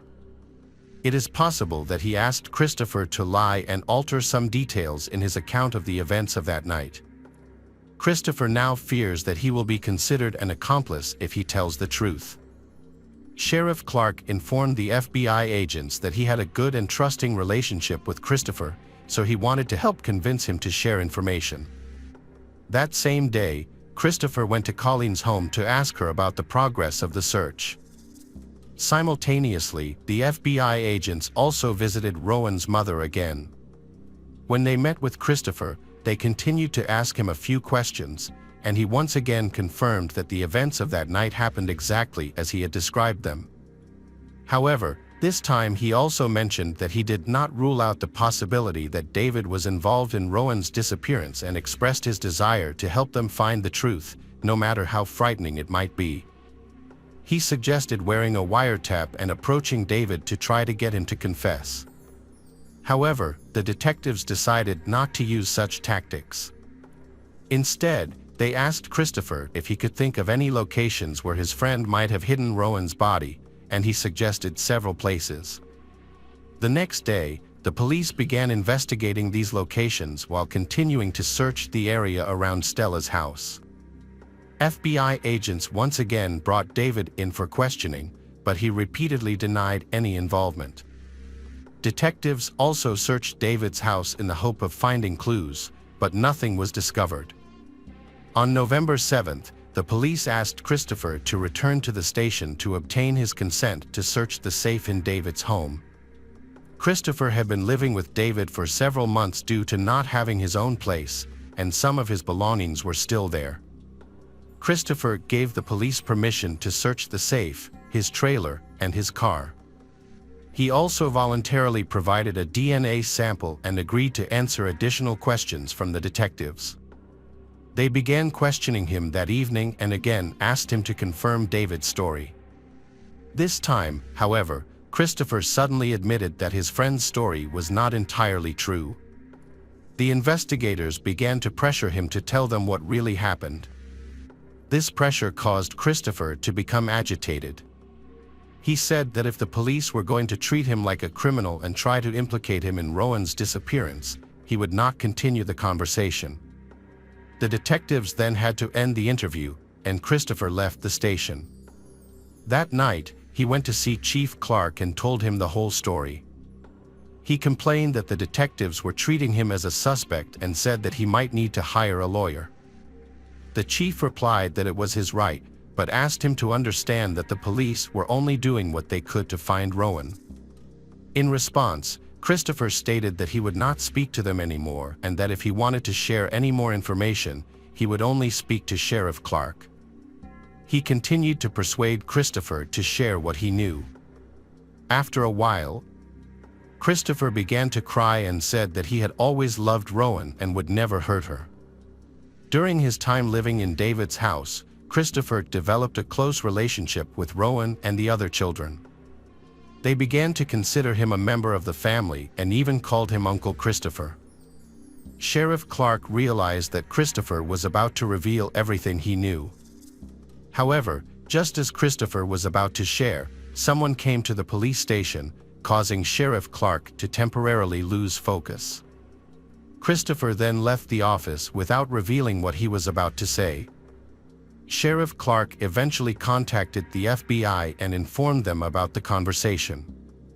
He explained that Christopher was willing to share most of what he knew, but warned that if he was pressed too hard, Christopher might refuse to talk and seek legal counsel. Clark offered to give Christopher time to think it over, and the detectives agreed. The search for Rowan continued the next day without success. However, the situation changed on November 9th, a week after Rowan went missing. Search parties found Rowan's body in a remote area near a town called Powell, about 10 miles from where Stella lived. The body was covered in leaves and debris, with only a sock remaining. Medical examiners determined that Rowan had been strangled and sexually assaulted. Shortly after the body was discovered, FBI agents contacted Chief Clark and asked him to speak with Christopher again, hoping he would reveal more information. The chief learned that Christopher had come to the police station earlier that morning when Chief Clark was not there and had informed other officers that he urgently needed to see him. The chief searched everywhere for Christopher but could not find him. Christopher then contacted Chief Clark himself. He expressed obvious distress and concern that he was being followed. He explained that after hearing about the discovery of Rowan's body, he had driven around town to calm down and had noticed a gray car following him. Chief Clark claimed to be unaware of any surveillance activity and asked to meet Christopher directly. When Christopher met with the investigators, he expressed concern for his safety. He feared that after the discovery of Rowan's body, he might be charged with murder and that someone would take revenge on him. Clark took him to the police station and explained that now that the case had been ruled a murder, it was time for him to reveal everything he knew. Christopher began to cry. The sheriff asked him to tell him what David had done to Rowan. Christopher said that there were too many people at the police station and that he did not want to discuss it there. He suggested going to a quieter place and mentioned a small bridge a few miles from their town. The sheriff agreed, and they drove there together. As they got out of the car, Christopher suddenly raised his hands and asked the police to handcuff him. The sheriff was surprised and said that it was unnecessary, but Christopher insisted that after what he had said, the police had to do so. Christopher then began to recount the story he had told the police many times. He went to his trailer with Nathan and David, where they continued drinking. After a while, his friends decided to go home, and David asked Nathan to drive them. They said they would take a detour to avoid the police. However, Christopher then suddenly announced that he wanted to sexually assault Rowan and that he planned to do so. Knowing that it would take his friends a long time to take a detour through the fields, he drove straight to David's house on the main highway. He then barged into Rowan's room, picked her up, and carried her to his car, intending not to wake her. Christopher then took Rowan to his trailer, where he assaulted her. According to Christopher, Rowan had just woken up and tried to resist but was unable to escape. Christopher did not turn on the lights or talk to Rowan because he did not want her to recognize him. After committing this act, Christopher intended to take Rowan home and leave. But the plan did not go as intended. When Christopher carried Rowan out of the trailer, the moon was shining brightly, and Rowan saw Christopher's face clearly. Panicking, Christopher grabbed a rope and strangled her. When she died, he loaded her body into the car and began to think about what to do next. Initially, he wanted to throw her off the bridge, the same bridge where he stood with Sheriff Clark, but he realized her body would be found too quickly. So, he got into the driver's seat and started driving around the county, considering other options. Soon, he remembered a large pit near a neighboring town and headed there. He threw the victim's body into the pit and tried to cover it with branches, but the pit was too large to cover completely. When he returned to the car, he noticed traces of Rowan's blood on his clothes and the mattress. Christopher realized he needed to get rid of the pants, underwear, and rope used to kill the victim. He gathered all of these items and planned to put them in a large barrel to burn. However, Christopher quickly realized that such a fire would certainly attract attention, so he dragged the barrel into the shed, closed the door, and set it on fire. Sheriff Clark was surprised by this story. He had previously believed that David had committed the crime and that Christopher was just hiding some information. It was hard to believe that a man he had known for nearly 20 years could be so brutal. Christopher had 3 young children, and although he had not lived with them since his divorce, he had always seemed like a nice man. But the truth was much colder. After Christopher finished telling his story, he voluntarily went to the police station. The sheriff did not handcuff him. It was only after they arrived and the man repeated his confession to the FBI agents that he was arrested for murder. Christopher also signed a voluntary consent form to allow his trailer and car to be searched. He eventually said that he regretted his actions and cried like a baby all the next day. Investigators went to inform David that Christopher had confessed to the murder. Based on David's behavior and inconsistent statements, they suspected that he might have been protecting his friend. However, they discovered something even more shocking. When brought in for questioning, David changed his testimony of events. According to David's testimony, when he came home and found Rowan not in her room, he suspected that Christopher might have kidnapped her. So he took his mother's car and drove to Christopher's trailer. When David entered the trailer, he found her lying on the bed with Christopher. Instead of saving Rowan, David decided to join in and bully her as well. David then helped his friend dispose of the body. He stated that throughout the incident, he was shocked and could not remember anything that happened. The detectives, who were initially surprised by this incident, contacted Christopher again to confirm David's statement. However, Christopher insisted that his friend was not involved and that everything happened exactly as he had previously said. This further confused the detectives, but Christopher's statement was consistent with the facts. A medical expert confirmed that Rowan had been strangled with a thin wire, a detail that only the killer would know. During the search of the trailer, the police found a container of ashes. In addition, they found a hair in the trailer that matched Rowan's. Although investigators were unable to determine who was telling the truth, both men made accusations against one another. As a result, David was also arrested, and both cases went to trial. During the trial, Christopher requested that all of his statements be removed from the record, arguing that he did not know they could be used against him and that the police had violated his rights. However, the judge rejected this request because all of his conversations with investigators had been completely voluntary.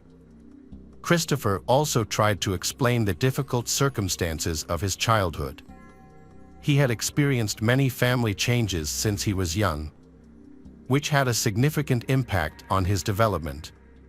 Christopher also saw a specialist who confirmed that he exhibited signs of developmental problems but could not help him avoid punishment. In 2012, 5 years after the murder, he was sentenced to death. He attempted to appeal the conviction but was unsuccessful. For David, the situation was much more complicated. He admitted to attacking and killing Rowan, but his testimony contradicted Christopher's. If the prosecution decided to charge David with murder, Christopher's conviction would likely be overturned, and David could also evade responsibility because there was no solid evidence against him, such as DNA. The prosecution could not afford to make such a risky claim. In fact, they were still uncertain about David's involvement in the case. They did not rule out the possibility that David had committed the crime alongside Christopher, but there was no evidence to support this theory. In the end, a difficult decision was made. To avoid the risk of overturning Christopher's conviction, they reduced David's charges to significantly lesser ones. David pleaded guilty to 2 counts, child endangerment and obstruction of justice. He was sentenced to 11 years in prison, with a minimum of 5 years to serve. Welcome back, mystery lovers. Today's case is going to keep you on the edge of your seat. The case of Kristen Rossum.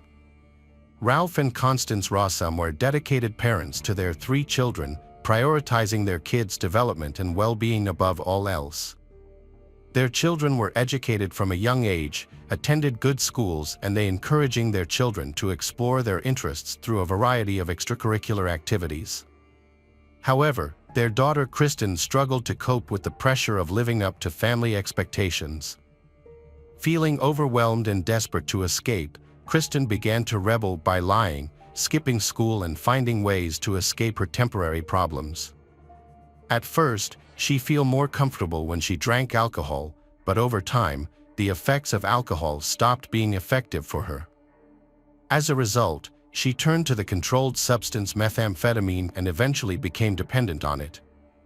Methamphetamine, commonly referred to as meth, is widely considered the most addictive illicit substance in the United States.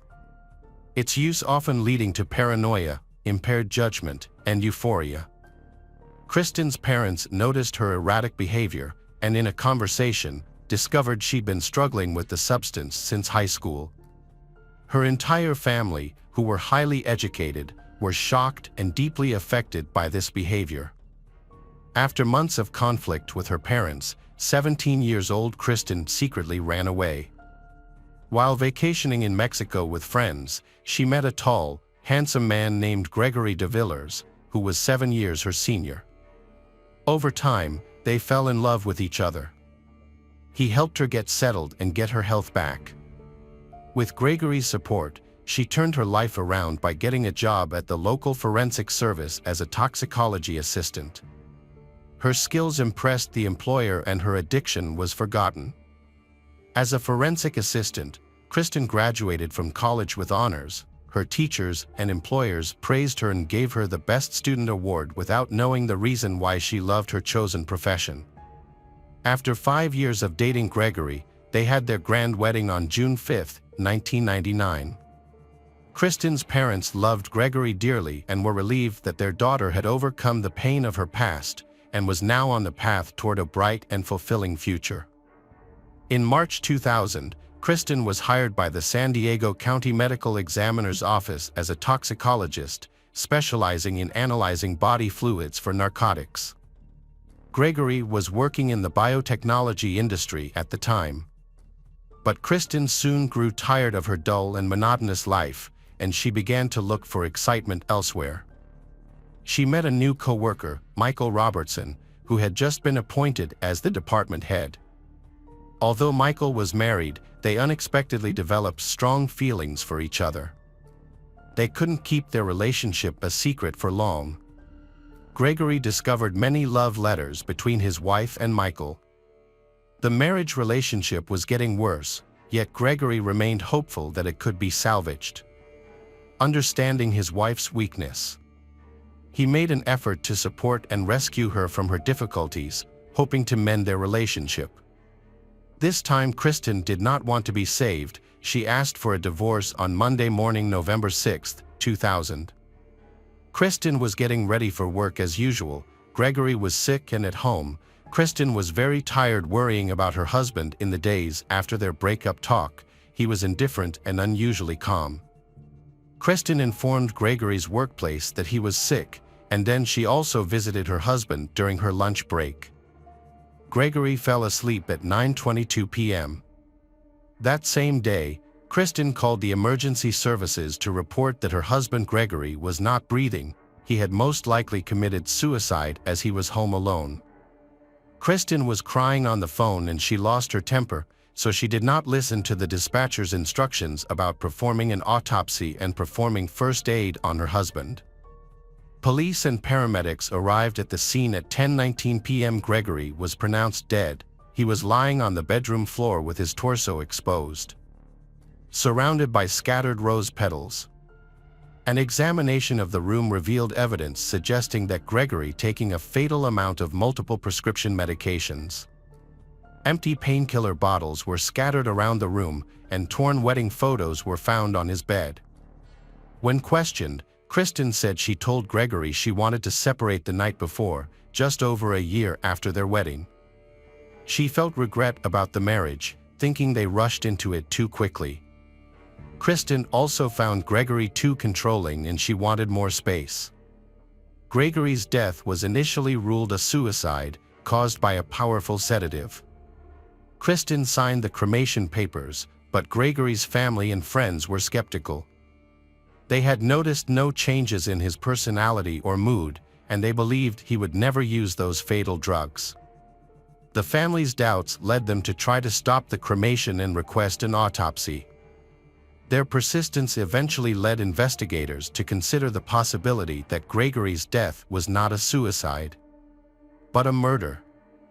An investigation into Gregory's death revealed the fentanyl, a painkiller 150 times more potent than morphine, along with smaller amounts of other substances including clonazepam and trace. Initially, the cause of death was suspected to be an overdose of oxycodone, often referred to as heroin, but further investigation pointed to fentanyl as the lethal dose. A substance can provide pain relief and produce a feeling of euphoria. However, it can also slow down breathing and be fatal if not treated in time. Because of the strong effects of clonazepam and other substances found in Gregory's body, investigators speculate that someone else intentionally gave him a fatal dose of fentanyl. Kristen became the prime suspect due to her extensive knowledge and access to powerful prescription medications like fentanyl. During questioning, Kristen's disheveled appearance and history of substance abuse raised suspicions about her potential involvement in Gregory's death. Her own testimony revealed inconsistencies on the day her husband died. Initially, Kristen told medical staff that he was not taking any medications, but later changed her statement to suggest that he may have taken oxycodone at the hospital. The change in her story, combined with her knowledge and access to powerful prescription drugs, supported the argument that Kristen was involved in her husband's death. On November 8, the police received a call from Russ Lowe, a coworker of Kristen's. Russ revealed that Kristen was having an affair with her boss. Further investigation uncovered evidence of Kristen's relationship with her boss, Michael.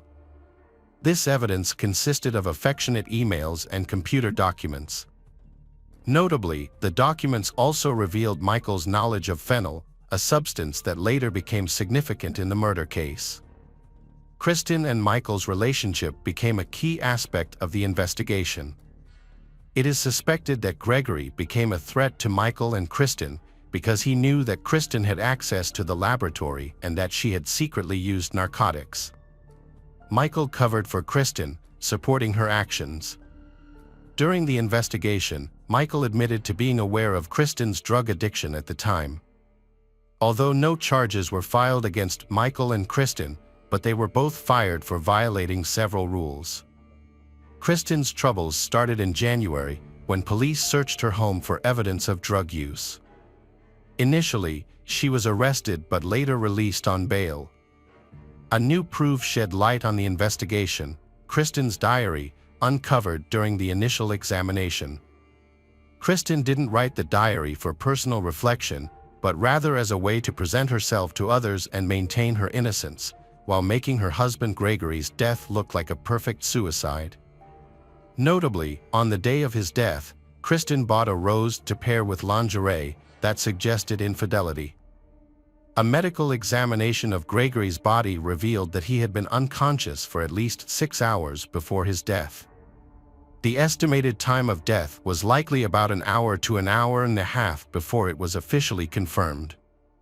Furthermore, bruises were found around the needle marks on his arm. During the investigation, a short supply of the lethal substance was discovered at Kristen's workplace, along with other narcotic substances. A suspicious vial of phenyl was also found, leading police to suspect that Kristen had poisoned Gregory without his knowledge. Kristen was arrested on June 25, 2001, and charged with first-degree murder. After spending 6 months in custody, she was released on bail. The prosecution's main argument in her first trial centered around the motive for the murder. They claimed that Kristen killed Gregory to protect her reputation because he threatened to expose her drug addiction and her affair with Michael. The prosecution alleged that Kristen used a powerful synthetic opioid called fentanyl to poison Gregory. Fentanyl is 80 times more potent than morphine. It was suggested that Kristen initially attempted to kill Gregory with a different substance, clonazepam, but when this failed, she used fentanyl. To make it seem like Gregory had taken his own life, Kristen staged the scene by ripping out pages from her diary and placing personal items, including rose petals and a wedding photograph, around his body. As a biochemistry graduate, Kristen leveraged her knowledge of chemistry and drugs to orchestrate Gregory's death. The prosecution also claimed that Kristen deliberately withheld information about the fentanyl from her colleagues in the medical examiner's office, aiming to mislead them into believing Gregory's death was self-inflicted before his autopsy. The developments of what happened that day are reproduced as follows. On the morning of November 6th, she contacted Gregory's workplace to report his absence, then headed to her workplace. Her colleagues stated that around 9 a.m., she began her workday. However, they recalled finding her crying in their Michael's office about an hour later. The manager of the apartment building where Kristen and Gregory were staying witnessed Kristen returning home at 12:10 p.m. Shortly after, at 12:41 p.m., Kristen went to a nearby grocery store and bought various items. Among these purchases was a credit card statement. This confirmed her emergence at the store several hours before Gregory's death. Additionally, Kristen made multiple phone calls to Michael. The San Diego County Medical Examiner, Dr. Blackburn, who performed Gregory's autopsy, testified that Gregory had been deceased for at least an hour by the time paramedics arrived. The examiner also disclosed that Gregory was suffering from early-stage bronchopneumonia at the time of death. Breathing difficulties occur when lung secretions accumulate, often as a result of poor breathing. This can happen when a person is unconscious or taking very shallow breaths. Dr. Blackburn presented additional evidence, stating that Gregory's body contained a significant amount of urine in his bladder at the time of death.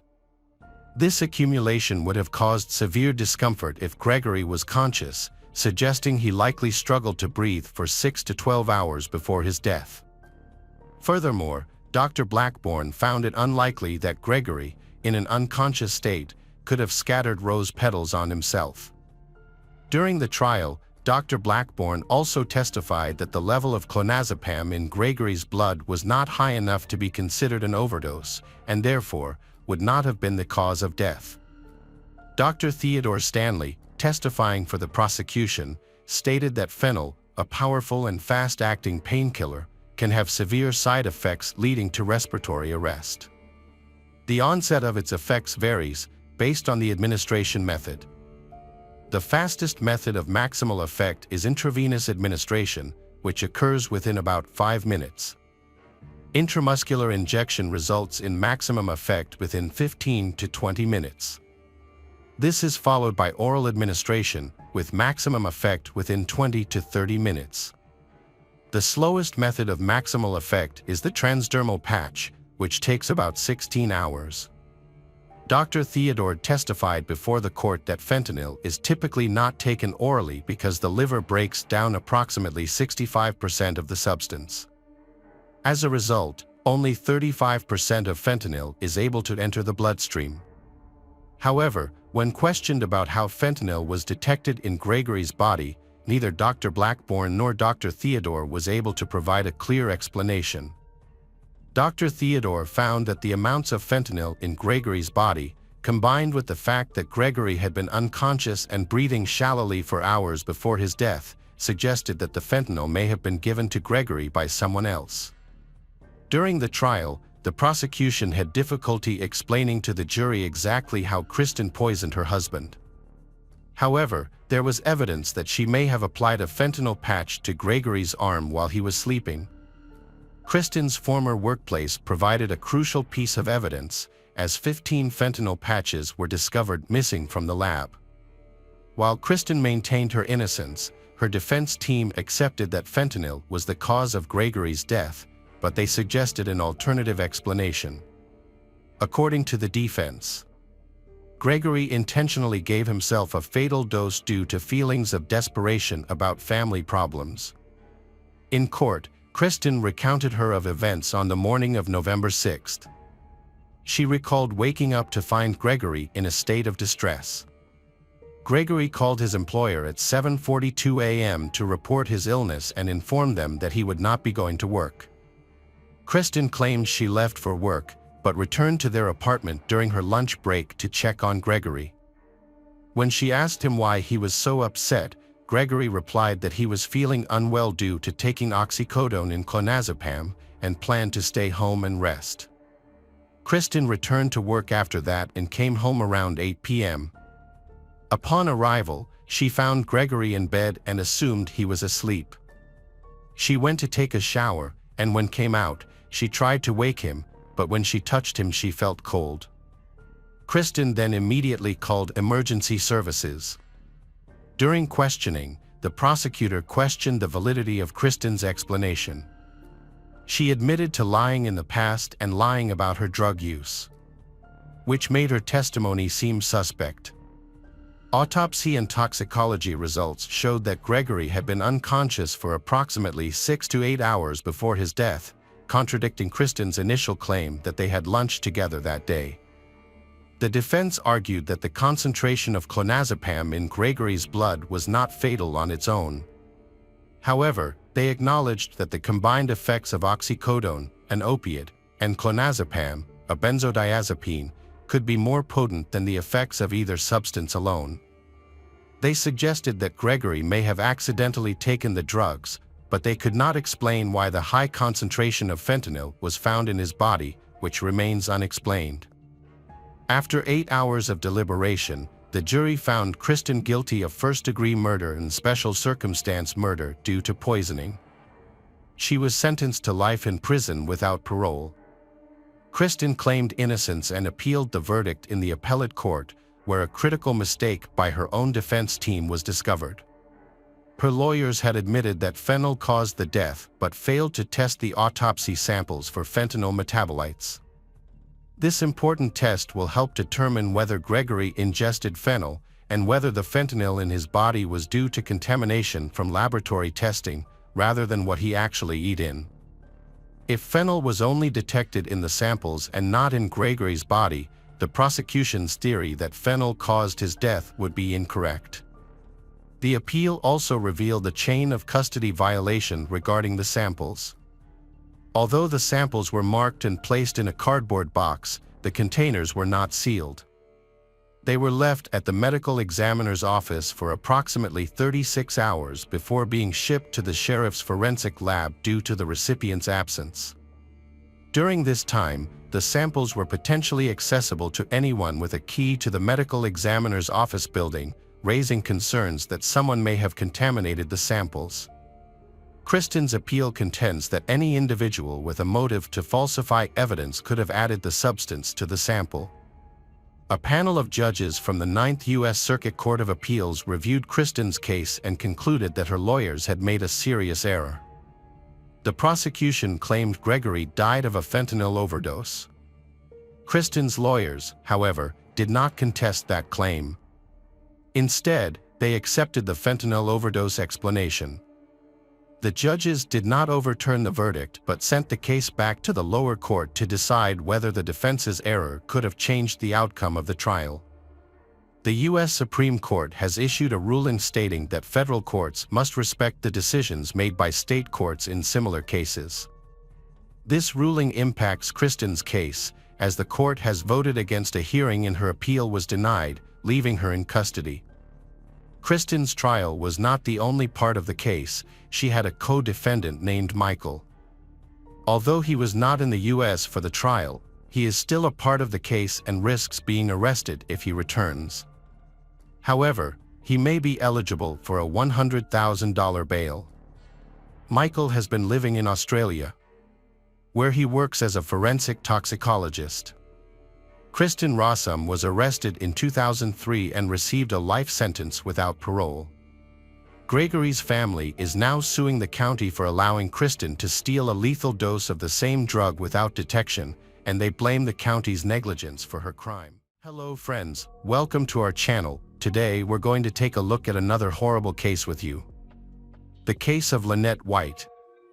Lynette White was a beautiful young woman from Cardiff, Wales. Due to difficult circumstances, she had to support herself through prostitution since she was 14 years old. Although this was not Lynette's childhood dream, it was the path she was forced to choose. Before her murder, Lynette had given an interview to BBC Wales journalist Tim Rogers, who was investigating child prostitution. In this conversation, Lynette shared how she had been abused, taken to Bristol, and forced into prostitution. Although Lynette managed to return to Cardiff, she was still unable to escape this dangerous life. By 1988, when Lynette was 20 years old, she had become a well-known prostitute on the streets of Cardiff. With her beautiful appearance and high regard among her friends, Lynette was one of the top prostitutes in the city. She went to work every day, earning around £100 a night. People often thought that Lynette White was trying her best to make a better life, but the reality was quite different. She worked hard just to pay for her boyfriend Stephen Miller's cocaine addiction. Every day, Stephen took large amounts of money from Lynette, who was his only source of income. Lynette and Stephen lived together in a flat on Dorset Street, Cardiff. Every day, Stephen drove Lynette to work in Riverside, Cardiff, and then went to the North Star Club in the evening to collect her earnings.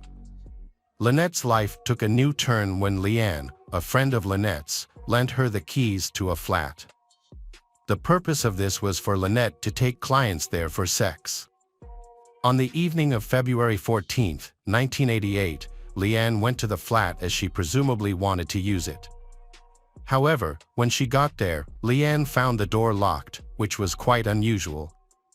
Leanne became very concerned about Lynette and went to Butetown Police Station to report her missing. The police went with Leanne to her James Street flat. They entered the flat and found Lynette lying in a pool of her own blood. She had died from severe injuries. A post-mortem examination by forensic pathologist Bernard Knight revealed that Lynette had been stabbed more than 50 times in various parts of her body, including her chest, face, abdomen, wrists, arms, hands, and thighs. In particular, her throat had been brutally slashed from ear to ear. Although Lynette had been stabbed multiple times, her cause of death was the injury to her throat. The medical examiner determined that Lynette was murdered on February 14th. Between 1:45 a.m. and 4 a.m. Lynette's body was found between the foot of her bed and the window, covered in blood. An autopsy revealed that semen containing no sperm was found in Lynette's vagina and on her underwear. Additionally, 2 different blood types were found on Lynette, including her own blood and blood type AB, which was not Lynette's. After news of Lynette's death spread, police began to investigate the case further. Several witnesses reported seeing a distressed man in the area near where Lynette's body was found on James Street. The man looked suspicious and appeared to have blood on his hands. The suspicious man was described as a white man, about 5 feet 10 inches tall and in his mid-30s. Police focused their search on him and eventually arrested a man matching the description. However, he was released after providing an alibi. Police also investigated Stephen, Lynette's boyfriend, as the victim's partner is often the first suspect. Stephen was questioned but was later released because his blood type did not match the blood type found on Lynette. In addition, the police also investigated Francine Cordell and his mother because Lynette was scheduled to testify against Francine in court in an unrelated case. However, both were also ruled out as suspects because their blood did not match the AB blood type found on Lynette. With no leads, the police had to rely on statements collected from the house-to-house investigation. In particular, 2 people gave suspicious statements. They were Mark Gromick, who lived in the apartment above where Lynette was murdered, and his friend, Paul Atkins. In their testimonies, Mark and Paul gave 4 completely different statements. Therefore, the investigators did not take these statements seriously. The police collected more statements related to Lynette's murder. Ronnie Williams, a police informant, gave statements implicating his brother-in-law, Yusef Abdullahi. However, the strained relationship between Ronnie and Yusef led the police to doubt and dismiss this account. Leanne Vilde, who reported Lynette missing on the day of her death, was also a suspect. After intense questioning, she gave a drunken statement naming Stephen and Yusef as the killers. Another eyewitness, Violet Piriam, a secretary at the Cardiff Yacht Club, shed light on the case. 8 months into the investigation, she recalled a crucial detail. On February 14th, while driving home from the club at around 1:30 a.m. She saw 4 excited black men outside the building where Lynette was killed. 2 of them, in particular, she identified as John Actie and Rashid Omar. Piriam's testimony opened a new line of inquiry into the case. Angela Sila, who has a mild intellectual disability, gave a crucial testimony. She said she saw Stephen, John, Rashid, Ronnie Actie, John's cousin Tony Paris, and Tony Brace outside 7 James Street on the day Lynette was murdered. This testimony was important because it matched Violet's testimony and further implicated Youssef, John Stephen, and others. On the same day, Mark and Paul also provided new testimony. They said they saw a group of men, including Ronnie and Youssef. Angela Sila then gave another testimony in December 1988. She said she heard screams from Lynette's flat and ran there with Leanne. Leanne gave a similar testimony on the same day, saying she went to the flat after hearing Lynette's screams and met Stephen, Youssef, Ronnie Actie, Stephen's brother, and an unnamed mixed-race man. However, Angela Sila later got into trouble. She had type A/B blood, and police found her blood on Lynette's socks. Sila later gave a new confession, admitting that she was part of the murder, along with Leanne and others. Leanne also admitted that she was forced to cut Lynette's wrists to ensure her complicity and silence. With no way out, Stephen confessed to killing Lynette after 307 denials. He also named other men involved, leading to the arrest of all those accused of the murder. Specifically, the police arrested Stephen Miller, Tony Stephen, Youssef Abdullahi, Ronnie Actie, Rashid Omar, and Martin Tucker on December 7, 1988. 2 days later, John Actie and Tony Paris were also arrested. After nearly a year in custody, their trial began on October 5, 1989 at Swansea Crown Court. It was the longest murder trial in British legal history, lasting 197 days. After 2 years in custody, Ronnie Actie and John Actie were acquitted of murder. Meanwhile, Tony Paris, Stephen Miller, and Youssef Abdullahi were convicted. Each was sentenced to life imprisonment and was known as the Cardiff Three. However, there was no forensic evidence linking the men to the crime scene, which created many doubts and questions about the verdict. Friends and family of the Cardiff Three began a campaign to overturn the verdict. The campaign received widespread support and was followed up by television documentaries in 1992. The Cardiff Three's appeal was finally accepted in December 1992. After hearing Stephen's interrogation, Judge Taylor decided that the police had been abusive in their questioning of Stephen. Therefore, the veracity of Stephen's testimony was no longer important.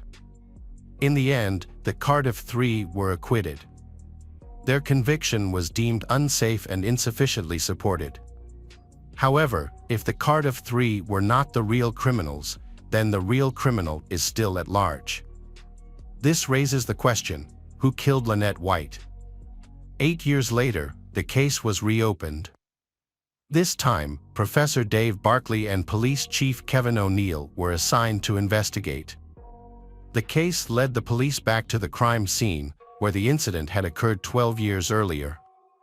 While reviewing old photos of the crime scene, Professor Barkley discovered a crucial detail that no one else had seen all these years: a large drop of blood that might have been splattered from a knife onto the wallpaper.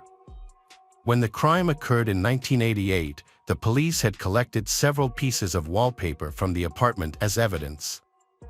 Upon searching through the old evidence, they discovered that the only missing piece of wallpaper was the one containing the large drop of blood. The forensic team continued to investigate the case, carefully studying photos of the scene. They discovered that the blood might have been hidden under several layers of paint on the baseboards. The team also found traces of blood on a piece of cellophane from a cigarette packet, leading to the suspect being nicknamed Cellophane Man. To find the suspect, the forensic team led by Angela Gallup began collecting and comparing DNA data. However, Searching for a matching DNA profile in 140 police databases proved futile as no matches were found. But the forensic team did not give up. They narrowed down the search to hundreds of profiles in the Cardiff area by comparing similar DNA profiles. They eventually found a match between the suspect's DNA profile and that of a 14-year-old boy who was known to the police for driving around Cardiff. Surprisingly, the boy could not be a suspect because he had not been born at the time of the crime 15 years ago. The police still visited the boy's home to investigate. There, they were told that the boy's father had died but that he had an uncle named Jeffrey Gafford.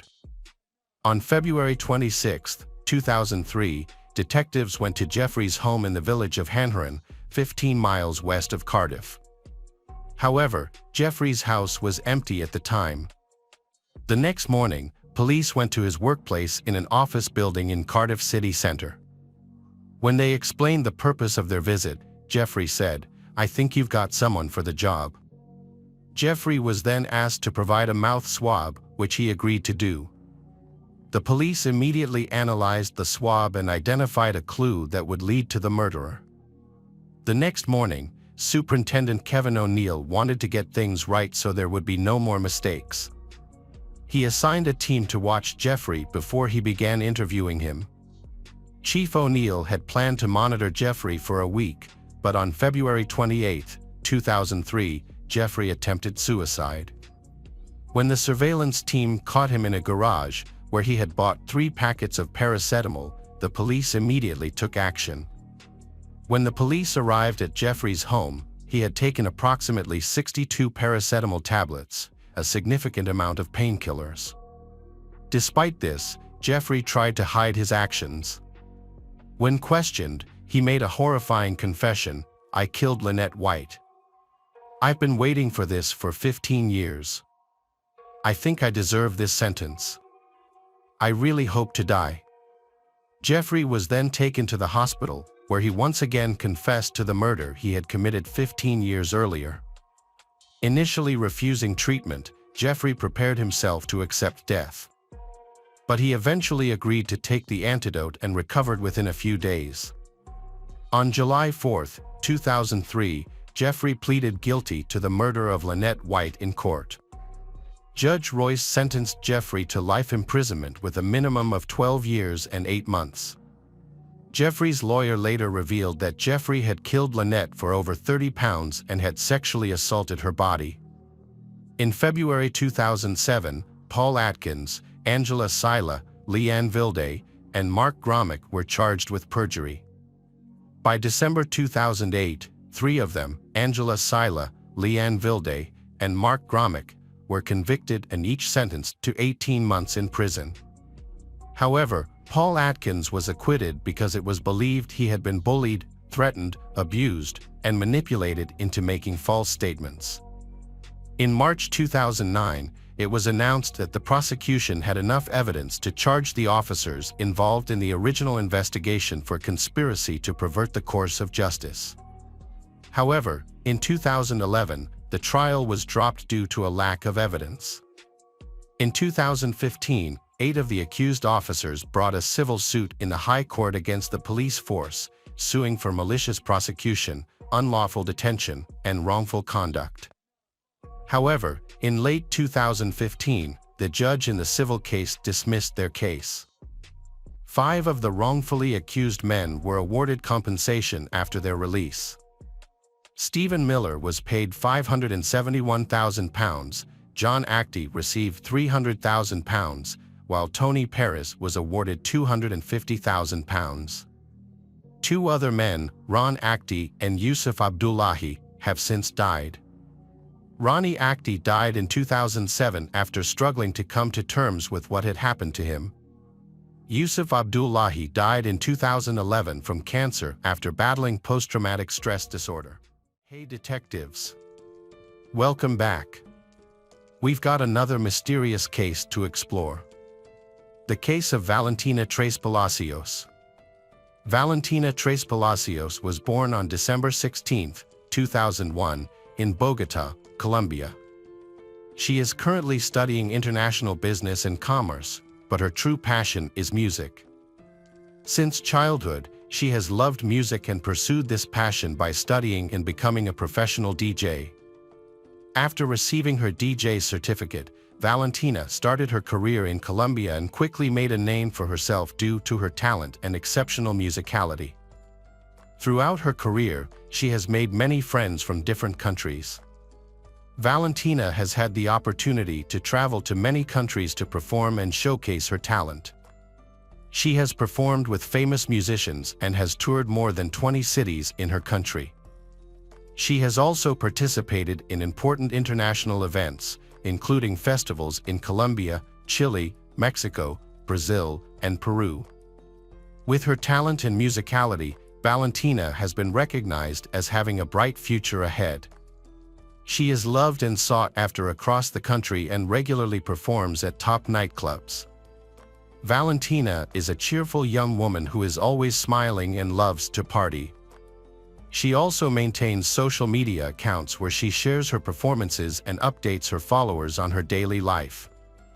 Valentina shares two important aspects of her life on social media: her growing popularity in the music industry and her romantic relationship with John Poulos, an American she met online in late 2021.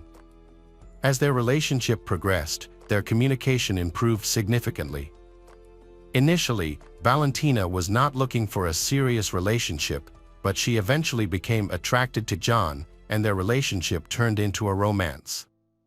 John Poulos, a resident of the United States, showed a deep interest in Valentina's life. Valentina invested a lot in their relationship, and John supported her financially to help achieve her dreams. Valentina took a cosmetic course, which included hyaluronic acid injections into her lips, and later, enhancements to her cheekbones. John also recommended surgery in silicone breast implants, which significantly changed her appearance within a few months. These changes made Valentina the talk of the town. John sent her money regularly and eventually decided to marry her. John Poulos initially planned to move to Colombia to live with Valentina. However, Valentina became suspicious of the relationship because she knew that John was extremely jealous and had hired a private investigator to monitor her every contact and activity. By January 2023, John had committed to marrying Valentina and began arranging the necessary paperwork.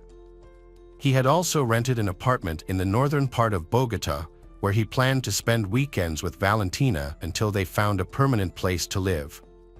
However, on January 22, 2023, a garbage collector discovered a blue suitcase in a dumpster near a park in Colombia.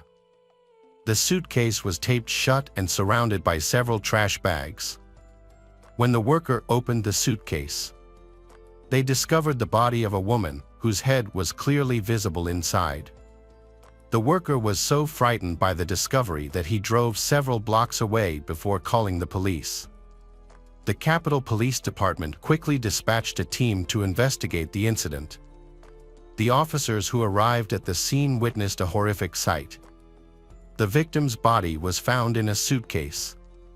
After several hours of investigation, the police identified the victim as Valentina Tres Palacios. An initial examination of the body showed no signs of violence, no weapons or knives were found, and there was no dismemberment. However, after opening the suitcase, detectives discovered that the victim was wearing pajamas with a belt. This suggested that the victim may have been attacked while she was sleeping. Additionally, police found a black cardboard box inside the suitcase containing items that could help identify the body, including a student ID card, a password that the victim often used, and several other documents and personal belongings. Investigators discovered something strange among the items they collected. These types of documents are not often found in similar cases. After finding the suitcase containing the body, the police contacted Valentina's family and learned that she had attended a party with friends on Saturday, January 21st. Forensic examination results showed that she had been hit multiple times in the head. Her body was found with severe injuries, including heavy bleeding on the right side of her tongue and 5 cuts around her neck, indicating that she had been strangled. After Valentina's murder, the police began questioning her friends and relatives. They started asking questions about Valentina's relationships. As a famous DJ with a hot body, she was a very popular and well-connected person. Among those questioned, a friend of Valentina's expressed concern and suspected Valentina's boyfriend, John Poulos, of being involved in the case because of his excessively jealous behavior. At this point, suspicions turned to Valentina's boyfriend, John, and a closer investigation into him was launched. The police initially relied on surveillance cameras around John's home, examining his actions on the days of the crime. John Poulos arrived in Bogotá at approximately 8:53 p.m. on January 19. Surveillance cameras recorded him entering the apartment with a blue suitcase identical to the one used to contain Valentina's body. This information made John the first suspect to come to the attention of the police, as he was also the last person to see Valentina alive. When detectives attempted to contact John, the call was routed to voicemail. Valentina's family had appreciated John's calm and kind personality, and they did not think he was involved in this terrible crime, especially since John and Valentina had a wedding planned. Suspicions about John grew when investigators visited his rental apartment. There, they discovered that John had left and was nowhere to be found on Monday, January 23rd. It is worth noting that John Poulos deleted his social media pages early in the morning after Valentina's death, making him the only suspect at the time. Investigators analyzed surveillance camera footage in the building from Friday evening to early Sunday morning. This helped them clarify the events that took place. The Colombian police and the prosecutor's office also reviewed several hours of video footage from cameras in the area where Valentina and John were. Camera footage and WhatsApp conversations played a key role in uncovering Valentina's final hours. Valentina and John were scheduled to meet on January 20th. John arrived on the 19th, cleaned the apartment they would share, and then texted Valentina. Valentina and John began arguing that night because Valentina was partying while he was away. John questioned whether Valentina was with any men. Valentina refused to answer, believing he was jealous and suspicious. John eventually reminded Valentina to meet on the 20th. Before the meeting, Valentina planned to visit some beauty salons for eyelash and hair extensions to feel more confident. However, on the 20th, Valentina and John disagreed about the date and only clarified their plans when surveillance cameras recorded activities at Valentina's apartment that evening. According to the surveillance cameras, on the 20th, John helped Valentina pack her luggage at 6 p.m. when the two moved into their new home. Valentina also made a video call to her mother and said she would return after the trip. The video also showed Valentina with John Poulos, who had rented a car to transport Valentina's belongings. Valentina and John were caught on surveillance footage entering her new apartment at 7 p.m. Valentina and John were caught on camera engaging in some activities before heading home. It was Saturday, January 21st, at 1 a.m. They took a taxi to a nightclub in southeast New York where Valentina was performing. When they arrived at the nightclub around 4 a.m., Valentina immediately started working. John Poulos stayed with her while she got ready. At around 5 a.m., Valentina's performance ended, and they then went into the club's office to meet the owner, his wife, and a companion. Valentina and John left the club around 6 a.m. That was the last time Valentina's friends saw her. She walked out of the club smiling and seemingly fine. Valentina reached out to a friend by phone on Saturday and said she had no plans to go anywhere.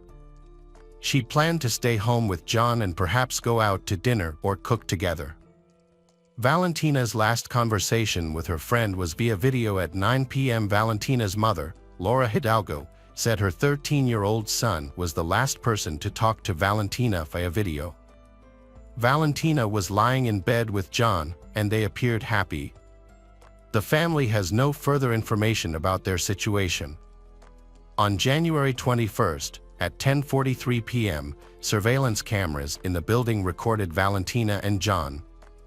Valentina was looking out of the apartment door while John stood in front of it, looking pensive, pacing back and forth, and occasionally grimacing. John was again caught on camera on Sunday, January 22nd, at 9 a.m. This time, he left the room with 2 bags of trash, and Valentina was not seen. John then drove to the parking lot, picked up a silver car, and put the bags in the back seat. Next, he returned to the apartment, took 2 suitcases from the trunk, and brought them back to the apartment. At the apartment, a gray blanket was placed on top of the suitcase that John had taken out. It was 10 a.m. He put this suitcase on the cart for transport. A second bag was placed next to it, and in this bag was Valentina's head wrapped in a blanket. Before leaving, John observed the parking lot after parking and noticed that there was no one nearby. He also checked the area around the elevator to make sure no one was getting off. Then he quickly returned to the car and tried to lift the heavy suitcase into the trunk. Finally, he took the bag and put it in the car, then drove away. The surveillance camera recorded the car circulating at various points in the city. Around noon, John appeared to be looking for a safe place to dump the suitcase. The car then pulled into a parking lot and parked near a dumpster. At 3 p.m., John got out of the car, looked around to see if anyone was following him, then took out the suitcase, which appeared to be very heavy, and threw it into the dumpster. He then returned to the car, took out a bag, and placed it in the dumpster before closing the lid and exiting the parking lot. The car then traveled west until it reached El Dorado International Airport, where John was last seen at 4:30 p.m. The Department of Homeland Security announced a $1 million reward on Monday, January 23rd, for information leading to the arrest of John Tres Palacios. Colombian authorities sought Interpol's assistance in issuing an arrest warrant for John as he fled the country's borders. On January 24th, Panamanian National Police arrested John at El Dorado International Airport, just as he was preparing to leave for Turkey. Colombian authorities quickly began the process of deporting John from the country after Valentina's death. More than 14 criminal investigators were involved in the investigation, gathering evidence to clarify the truth. The result of this investigation included the analysis of more than 300 hours of video footage from security cameras, conducted in cooperation with the public prosecutor's office. An important discovery in the case was the finding of Valentina's cell phone near El Dorado International Airport. A security guard happened to see the phone on the grass while walking near a gas station and picked it up.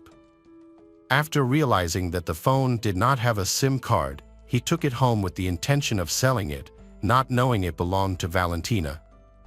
However, the security guard's wife called him after realizing that the photo of the girl on the phone's wallpaper matched the photos seen on social media, as well as the photo of the young woman found dead in the trash.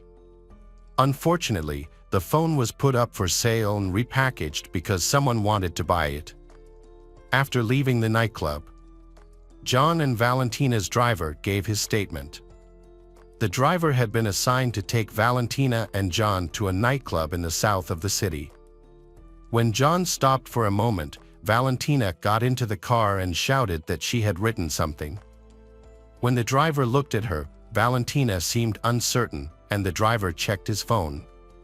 The driver discovered that Valentina had warned him that she was in danger in a Spanish text message to customer service. John then asked Valentina if she was okay. While the car was being driven, John and Valentina conversed in English. The driver asked them if they were bilingual, and they answered yes.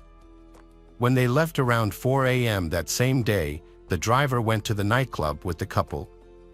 He then knew nothing about the incident until he was informed of Valentina's death a few days later. In the WhatsApp version open on Valentina's computer, a friend of Valentina's in Caragana, provided the prosecutor's office in Bogota with conversations on Valentina's computer, which offered clues about what happened. One of the key pieces of evidence found in the investigation of Valentina's case was a discovery by one of her friends, who found the suitcase containing her body. This suitcase was believed to have been in the same location as Valentina's. The friend also said that on the day Valentina was in Bogota, she received messages from John Poulos and several selfies of him with the luggage.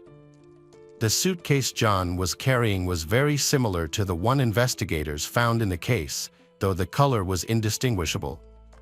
While it is unclear why Valentina left the WhatsApp session open on her friend's computer, the messages helped investigators understand what happened at night when Valentina was killed. Forensic investigators determined that she died of asphyxiation due to being strangled with a rope. There were also signs of violence on her body. The autopsy revealed that Valentina died in her sleep. Criminologists came to this conclusion because she was wearing pajamas. All the evidence pointed to John Poulos being present at the scene. However, in the indictment, John did not admit responsibility for Valentina's death.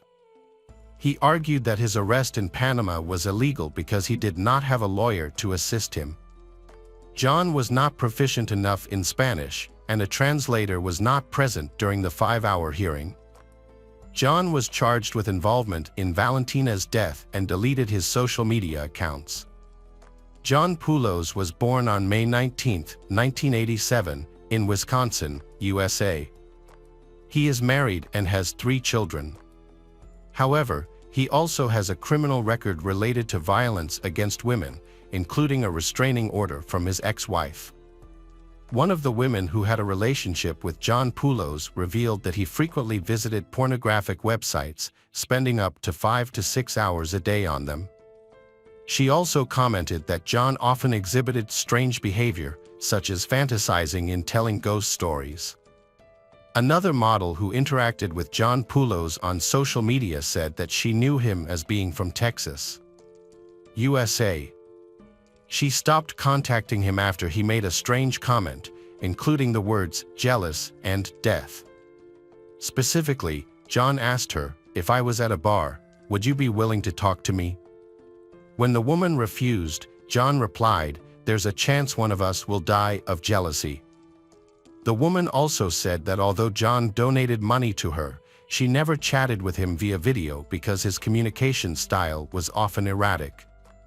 It's important to note that John also displayed some suspicious behavior towards Valentina.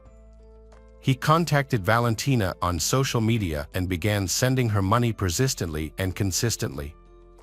In this case, treating women like property was a red flag that the women overlooked, and they initially trusted him. John thought he could buy their trust with money from the start. Authorities investigating the case believe that John Poulos thought that the waste disposal system in Colombia was similar to that in the United States, where he lived. In his mind, the waste would settle in a container and eventually be disposed of. However, Poulos overlooked the fact that recyclers and people living on the streets regularly rummage through trash looking for items they can sell or use. John Poulos is currently being held in a separate cell in Bogota.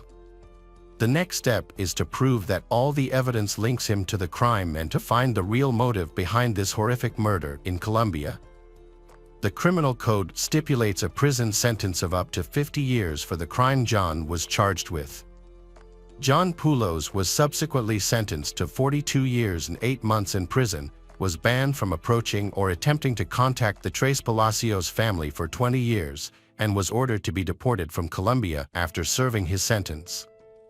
John's defense team said they would appeal the verdict. They argued that John was innocent of Valentina's murder. Valentina's situation is similar to many others. She thought she had found true love, but it turned out to be a mistake. Does anyone feel safe connecting with strangers on social media? Hello again, true crime fans. We've got another mysterious case to explore. The case of Ingrid Line. Ingrid Line was born on August 2, 1975. She lived in Renton, Washington, just outside Seattle, with her 3 young daughters. Ingrid was a nurse at Swedish Medical Center in Seattle. She balanced her career with taking care of her young children. After divorcing Philip Line, who was also the father of her children, they agreed to share parenting responsibilities. Although divorced, Ingrid and Philip still maintained a friendly relationship to effectively raise their daughter together. Ingrid's world revolved around her daughters, Noelle, 10, Brooke, 8, and Reese, 6. She was devoted to their safety and happiness, willing to sacrifice whatever was necessary. On April 9, 2016, Philip Line visited Ingrid at their residence in Renton, Washington, in a visit intended to care for their children together. Philip was sure that Ingrid would be home to welcome him. But when he arrived at the house, Philip was unable to reach Ingrid by phone, so he then contacted Ingrid's mother, Jorga, for support. Jorga and Philip entered Ingrid's house using Jorga's key and began searching for Ingrid. They found Ingrid's wallet, phone, and other personal items, including her driver's license, but no sign of Ingrid. It seemed unusual for her to leave without telling anyone. Worried, Jorga decided to report Ingrid missing to the authorities. As the investigation progressed, police spoke to Ingrid's friends and neighbors, eventually learning that she had mentioned going on a date with a man the night before. A neighbor also mentioned that Ingrid had recently started seeing a man named John, which was news to Jorga and Philip. Ingrid and Jorga had previously shared phone accounts, allowing Jorga to access Ingrid's call logs. When reviewing the logs, Jorga discovered that Ingrid had made multiple calls to a number registered in Montana. Jorga became suspicious and looked up the phone number online and discovered it was linked to John Robert Charlton's Facebook account. Concerned for Ingrid's safety, Jorga sent a text message to the number on Saturday, saying she had contacted 911 to report her daughter missing. John Charlton replied, looking surprised and asking what was going on. He explained that he and Ingrid had attended a Mariners game the previous day but then broke up because Ingrid needed to take care of her children early the next morning. Even though Jorga was repeatedly asking him to talk to the police, John Charlton refused to stop responding. The case reached a new turning point on April 9th, when a Seattle resident named Mike Novasio placed an emergency call to authorities. Mike reported that when he returned home, he noticed one of his recycling bins had an unusual weight, which had been left outside for collection on April 7th. Mike had noticed something was wrong and had decided to investigate. When he had opened the trash can, he had been shocked to find 3 clear plastic bags, one of which had appeared to contain human remains, which was why he had immediately called the authorities. When the police and medical examiner had arrived, they had carefully examined the contents of the bags. Inside, they had found a human head, a foot, an arm, and a leg. Although the remains had shown no signs of decomposition, facial features had still been recognizable, allowing them to identify the remains as those of Ingrid. In the following days, more of Ingrid's remains had been found. Some had been discovered at a recycling facility, while others had been found in coolers at another location. Unfortunately, not all of Ingrid's remains had been found. During a search of Ingrid's home, police had found tickets to a Mariners game on her laptop dated April 8th. It had been believed that Ingrid and John had attended the game scheduled for 7:10 p.m. on April 11th. As a result, John had been arrested and taken for questioning. During interrogation, John had admitted knowing Ingrid and said they had been dating for about a month after meeting online. He had usually spent the night at her place. But on this particular night, he hadn't because her children would be home the next day. John had claimed that he had gone to a bar with Ingrid after the Mariners game and then driven back to her home in Renton in her car. He had said he had been very drunk and didn't remember much of what had happened after that. He had remembered having sex with Ingrid and her acting strangely, but his memory of the rest of that night had been unclear.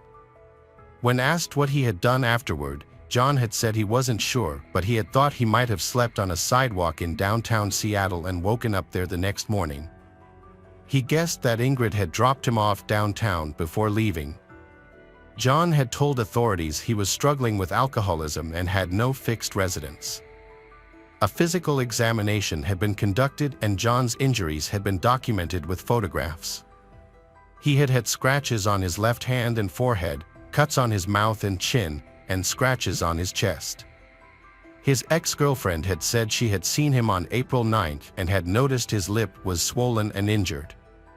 John had explained his injuries by saying he had been robbed, but this had aroused suspicion among investigators due to John still having his wallet. Ingrid's car had been found by law enforcement in Belltown, a neighborhood near Seattle, on April 20th. However, this discovery raised a contradiction with John's original statement. John had claimed that Ingrid had dropped him off in downtown Seattle and then had driven back home, but evidence from the car had shown otherwise. Police had discovered trash bags in the car that were identical to the bags containing Ingrid's body parts. 3 fingerprints on the driver's door handle had matched John's, leading to his arrest on suspicion of having killed Ingrid and having stolen her car. John's arrest had been based largely on circumstantial evidence. Despite this, he had pleaded not guilty, and his defense team had argued that there had been no direct physical evidence linking him to Ingrid's murder. Initially denying involvement, John had eventually changed his plea to guilty before the trial had begun.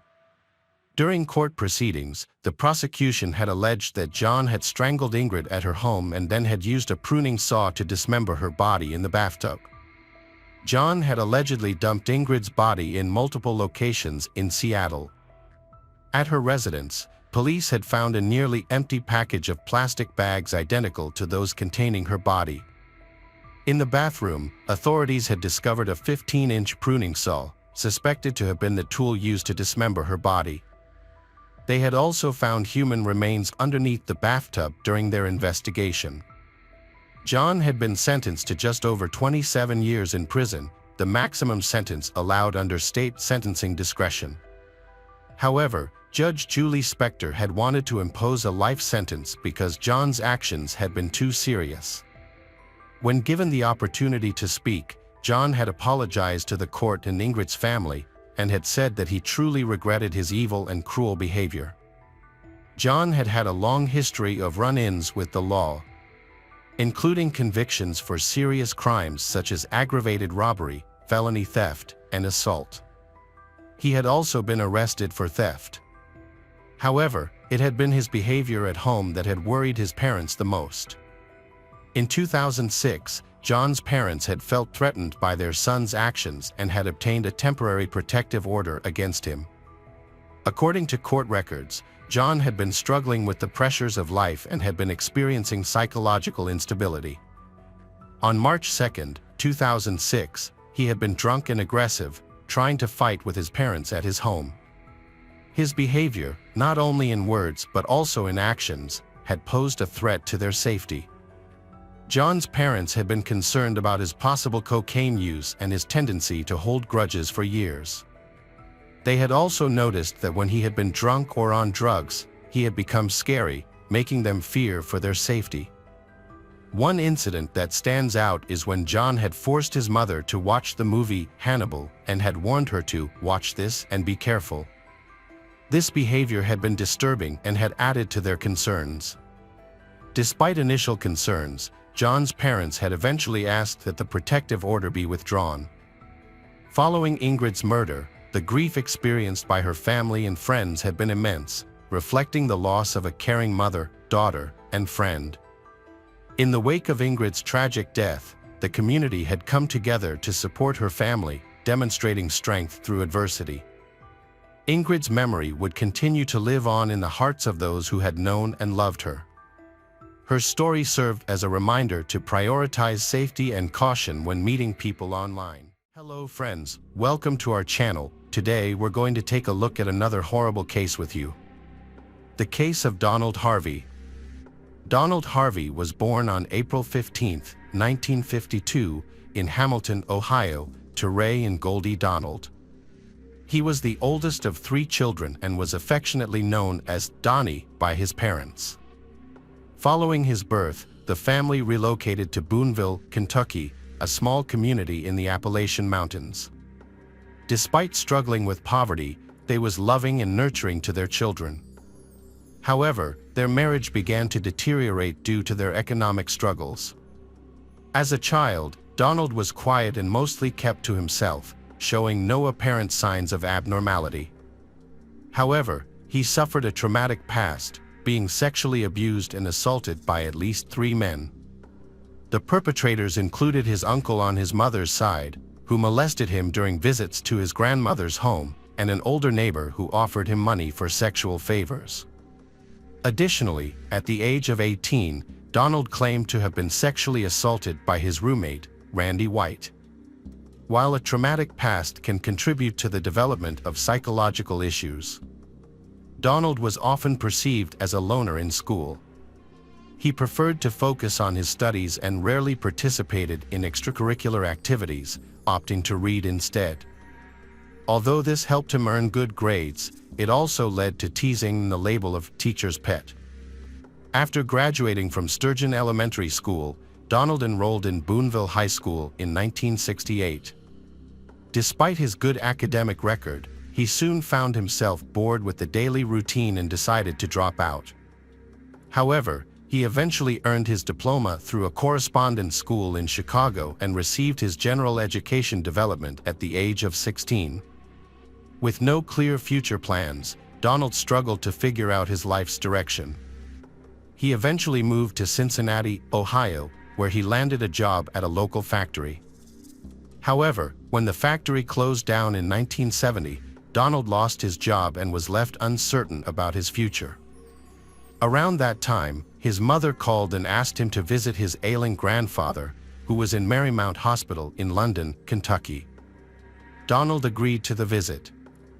During his daily visits to see his ailing grandfather, Donald formed strong relationships with the hospital workers, who grew to genuinely like him. Their admiration for him led to an unexpected job offer. Although it is unclear what motivated Donald to want to work as a nurse's aide, some speculate that he needed to earn a living after losing his previous job. Despite lacking formal training in nursing or medicine, the hospital staff entrusted him with responsibilities.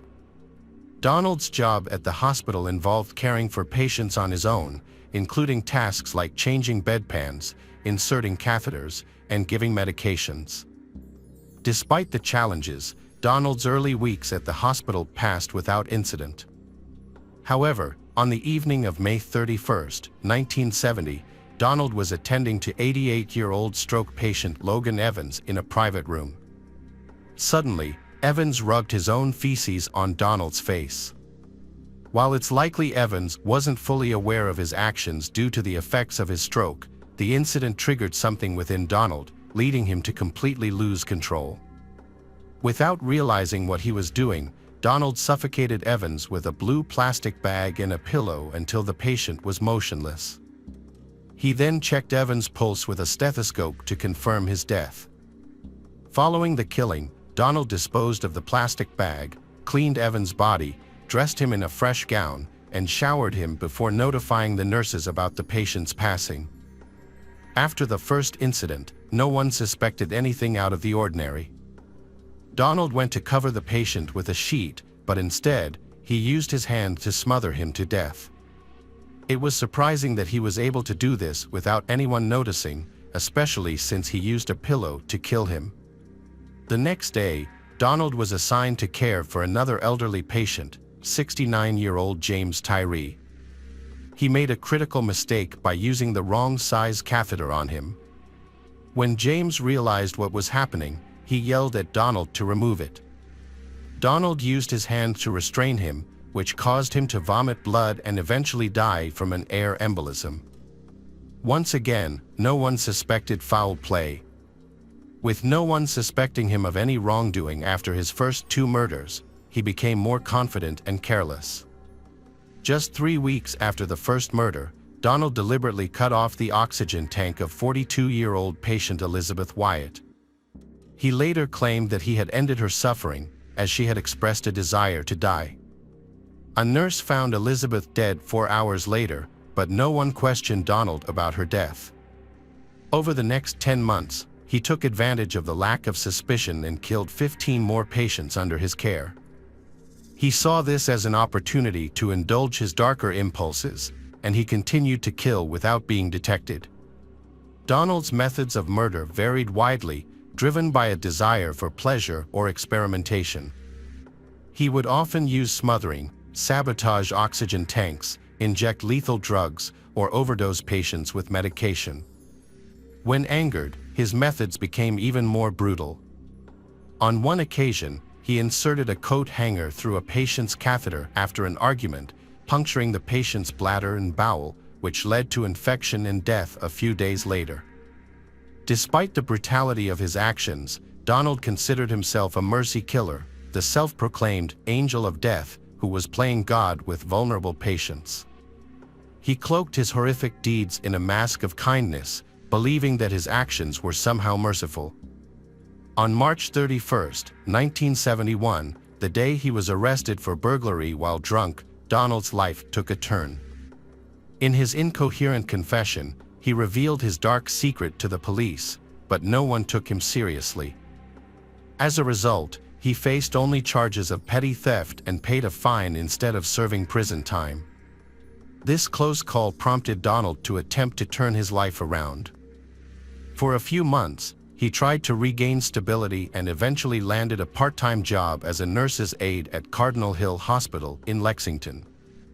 In June 1973, Donald started a second nursing job at Good Samaritan Hospital in Lexington. He held both nursing positions simultaneously before eventually moving on. Between August 1974 and September 1975, he took on 2 non-nursing roles, a telephone operator in Lexington and a clerk at St. Luke's Hospital in Fort Thomas, Kentucky. Notably, Donald was able to resist his urge to kill during this period. A possible explanation is that he had limited access to patients in these new roles, which may have also contributed to his decision to change jobs frequently. Donald's struggle to control his killing urges eventually became too much to manage, leading him to relocate to Cincinnati, Ohio in September 1975.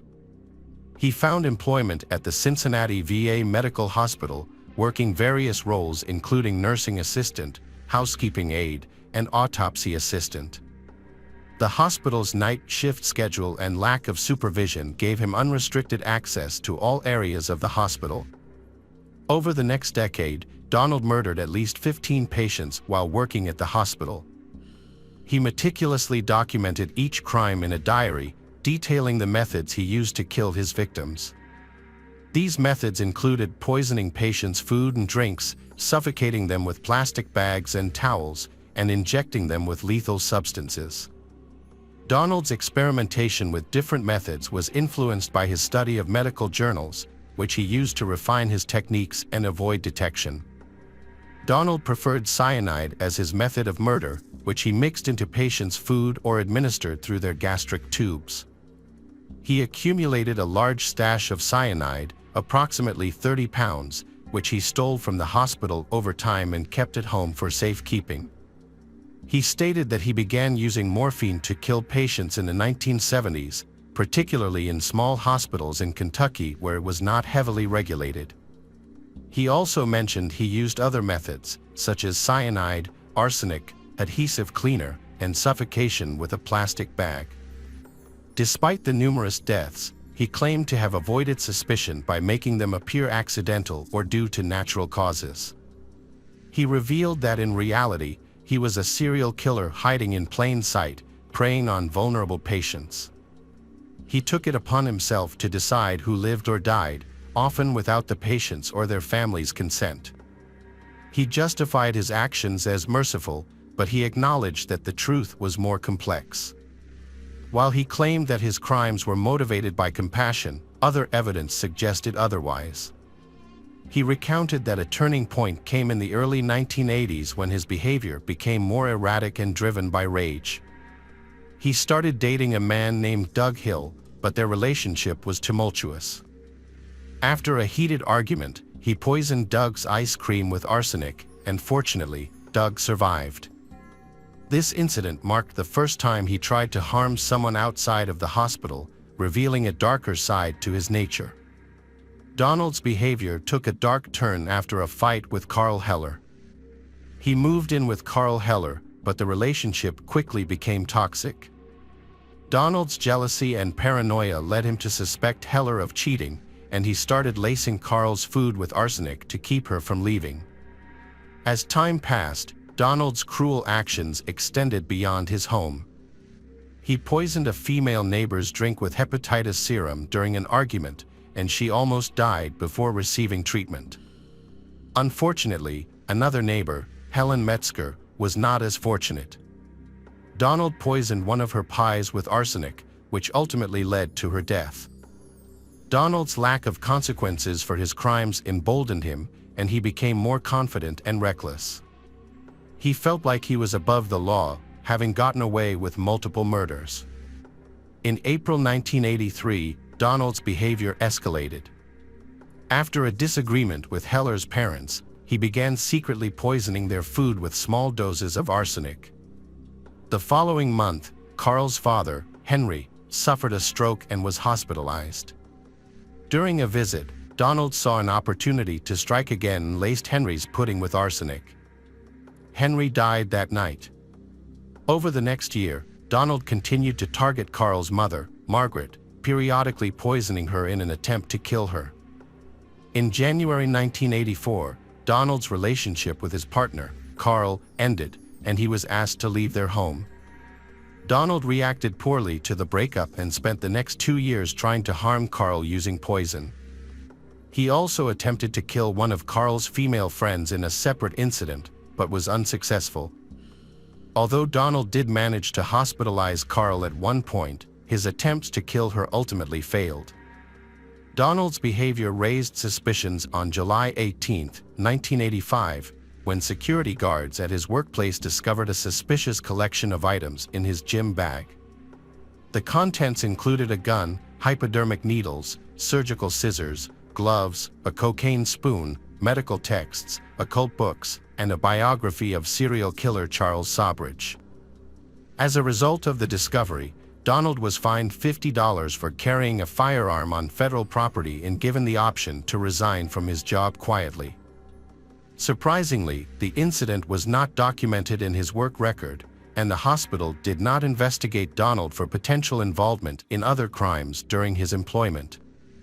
He was able to secure a new job as a part-time nurse's aide at Drake Memorial Hospital in Cincinnati just 7 months later, in February 1986. Donald Harvey's new employers were impressed by his work and soon offered him a full-time position at the hospital.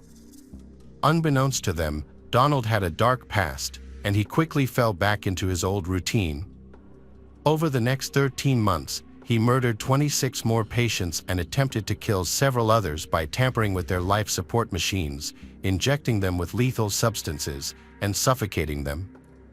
The murder spree finally came to an end on March 7, 1987, with the death of 44-year-old John Powell. Powell had been recovering from a motorcycle accident, but his sudden and mysterious death raised suspicions. Due to Ohio's law requiring an autopsy in cases of vehicular homicide, the authorities were able to investigate Powell's death.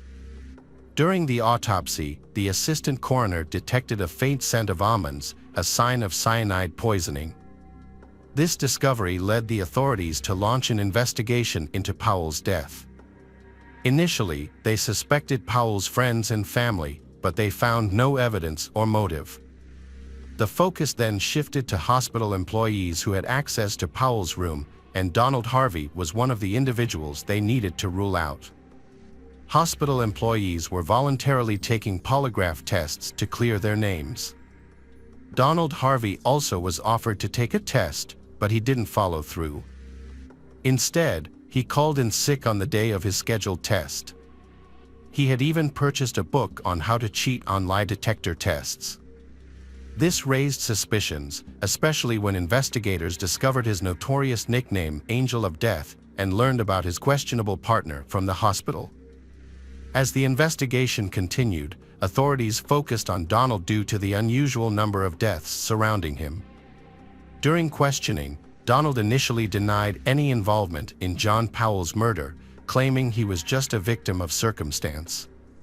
However, after hours of interrogation, he eventually confessed to putting cyanide in Powell's feeding tube.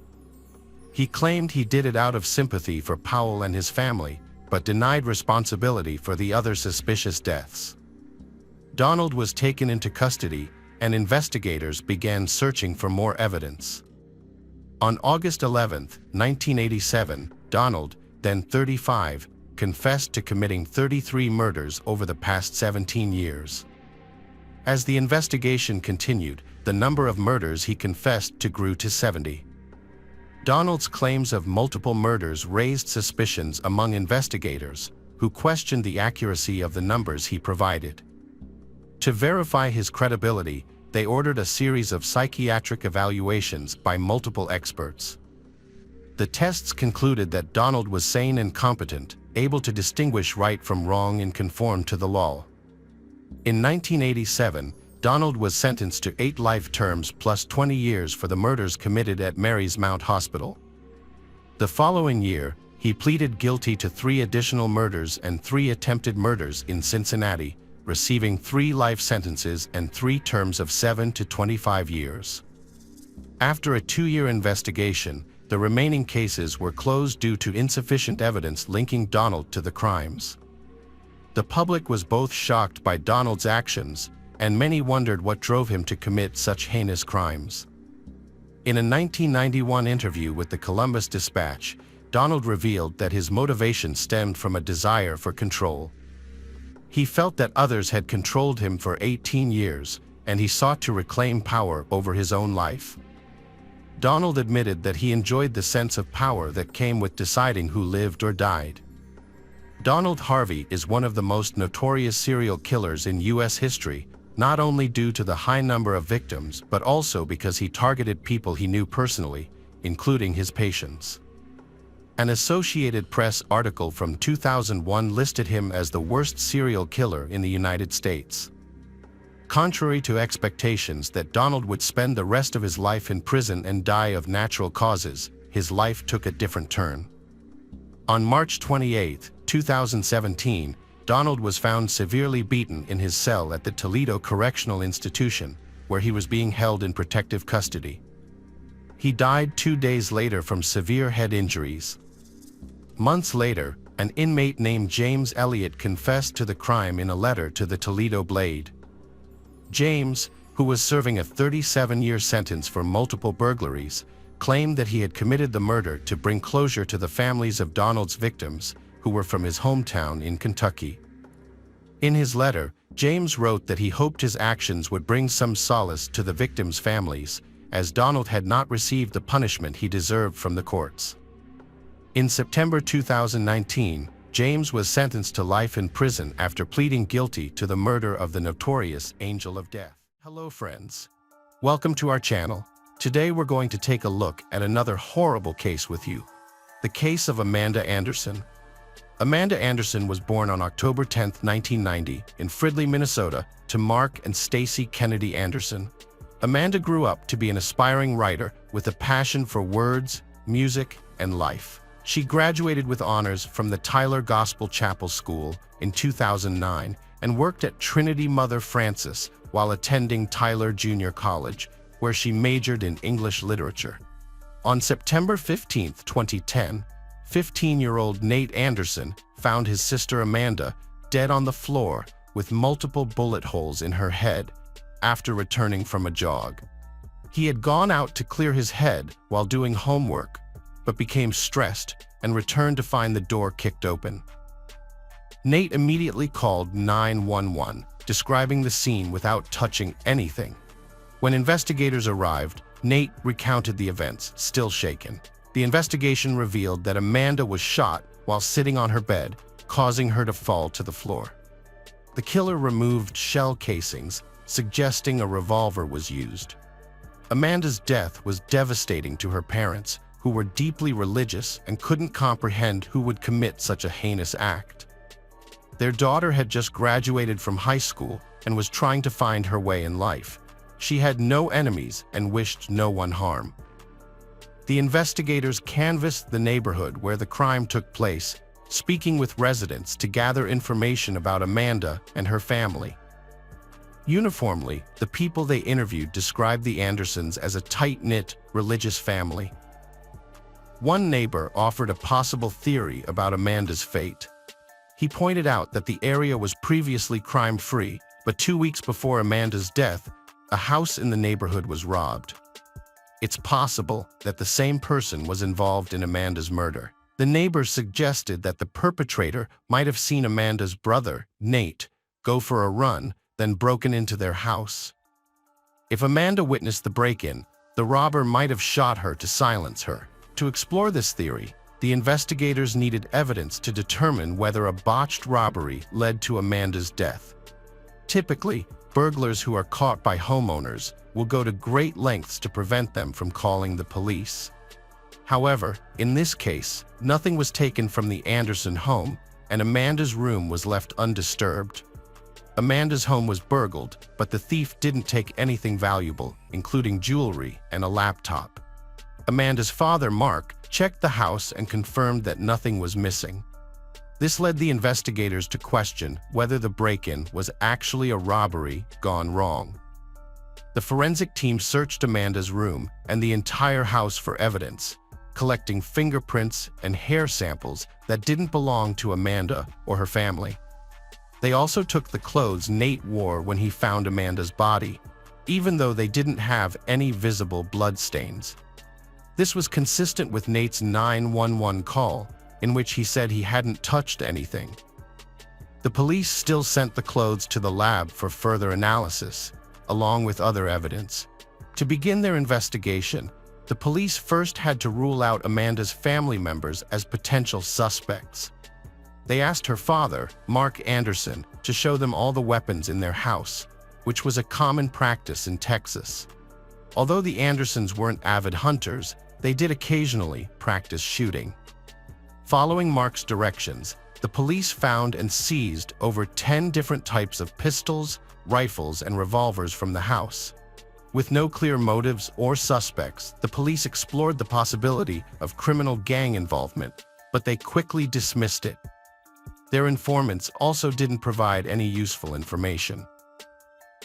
2 days after her death, on September 17, 2010, the police received the autopsy report, which revealed that Amanda had been shot 4 times in the head. What was especially puzzling was that every shot would have been fatal. Yet, the perpetrator had continued to pull the trigger 3 more times. The unusual location and direction of the bullet wounds on Amanda's head raised suspicions. The attacker used a small-caliber pistol, firing from a distance of at least a yard away, as there were no gunpowder marks around the wounds. 2 wounds were located on top of her head, one near the right temple and one on her forehead, with all shots entering from top to bottom, except for one shot to the right temple that entered at a right angle. This suggested a deliberate and controlled attack, more like an execution. Forensic analysis led investigators to believe that Amanda knew her killer. They based this conclusion on 2 key facts. Firstly, Amanda was sitting on her bed, occupied with her laptop, when she was shot, indicating that she felt comfortable and safe in the presence of the attacker. Secondly, the fact that the attacker was standing next to her suggests a level of familiarity and intimacy. If Amanda had not known the person, she would likely have reacted or taken action when they entered her room. But she did not, implying that she trusted the perpetrator and did not anticipate the attack. Detectives investigating Amanda's death questioned her college friends, learning she was cautious and avoided strangers, drugs, and criminals. Her best friend confirmed she had no enemies on campus. Despite this, they considered that someone might have secretly targeted her. Reviewing college security footage and reports from the past year, they searched for suspicious incidents, but found nothing useful. The police revisited the Anderson family to inquire about Amanda's personal life, suspecting a personal motive behind the brutal crime due to the multiple wounds. Amanda's mother was baffled by the incident, describing her daughter as a kind and diligent student who regularly attended church. Although Amanda didn't have a boyfriend at the time of her death, her mother revealed that she had met someone about a year prior, but their relationship ended. The police sought out this individual to learn more about his connection with Amanda and the reasons behind their breakup. Upon questioning, the man revealed that he and Amanda shared some classes and occasionally went to the movies with friends, but they never developed a romantic relationship. They had gone out together a few times, but it didn't progress further. When asked about the last time he saw Amanda, he stated that it was the day before her murder. The police started their investigation again from the beginning, re-examining all the evidence. They focused on Nate's 911 call, which was the starting point of the case. During the call, Nate claimed he didn't enter his sister's room and that someone had shot Amanda. The investigators realized it was impossible for someone standing in the doorway to know Amanda was shot in the head or how many times without entering the room. The police revisited the Anderson house and inspected the door, which Nate said was opened when he got home. Although there were scratches on the door, the lock was intact, leading the police to believe someone was trying to make it look like the door was kicked in. The crime lab analyzed the weapons found in the Anderson house and concluded that one of the pistols was likely the weapon used to shoot Amanda. After a thorough investigation, detectives reached a conclusion. All evidence pointed to a family member as Amanda's killer. The murder weapon, a pistol, was hidden in a secure location, suggesting the killer knew exactly where to find it. Moreover, the killer returned the gun to its hiding place after the crime. On the night of the murder, Amanda's parents had solid alibis. Her father was dining with a friend, and her mother was at work. This left only Amanda and her 15-year-old brother Nate in the house. To find answers, investigators delved deeper into the events of that evening. It turned out that Amanda's father, Mark, had called her to remind her to pick up her mother from work. 12 minutes later, Mark received a call from Nate, who was crying and claimed someone had shot Amanda. However, this call raised a disturbing question. Why did Nate call his father before calling emergency services, unless he was trying to cover his tracks after murdering his own sister? The police required solid proof before making any accusations, as they didn't want to cause further distress to Amanda and Nate's parents. To gather more information, the investigators decided to question Mark Anderson, Nate's father, without directly accusing his son of involvement. During the conversation, Nate's parents became aware that the police suspected their son. When asked about Nate's recent use of the .22 caliber pistol, Mark revealed that he had given the gun to Nate a few days before Amanda's death, and that Nate had fired it in their backyard. The officers went back to the Anderson house and found .22 caliber casings in the backyard that matched the bullets found in Amanda's body. While this was suspicious, it wasn't conclusive evidence. However, 2 weeks later, a crucial clue was found. Nate's clothes, which he wore when he claimed to have found his sister dead, were tested with luminol, revealing traces of blood.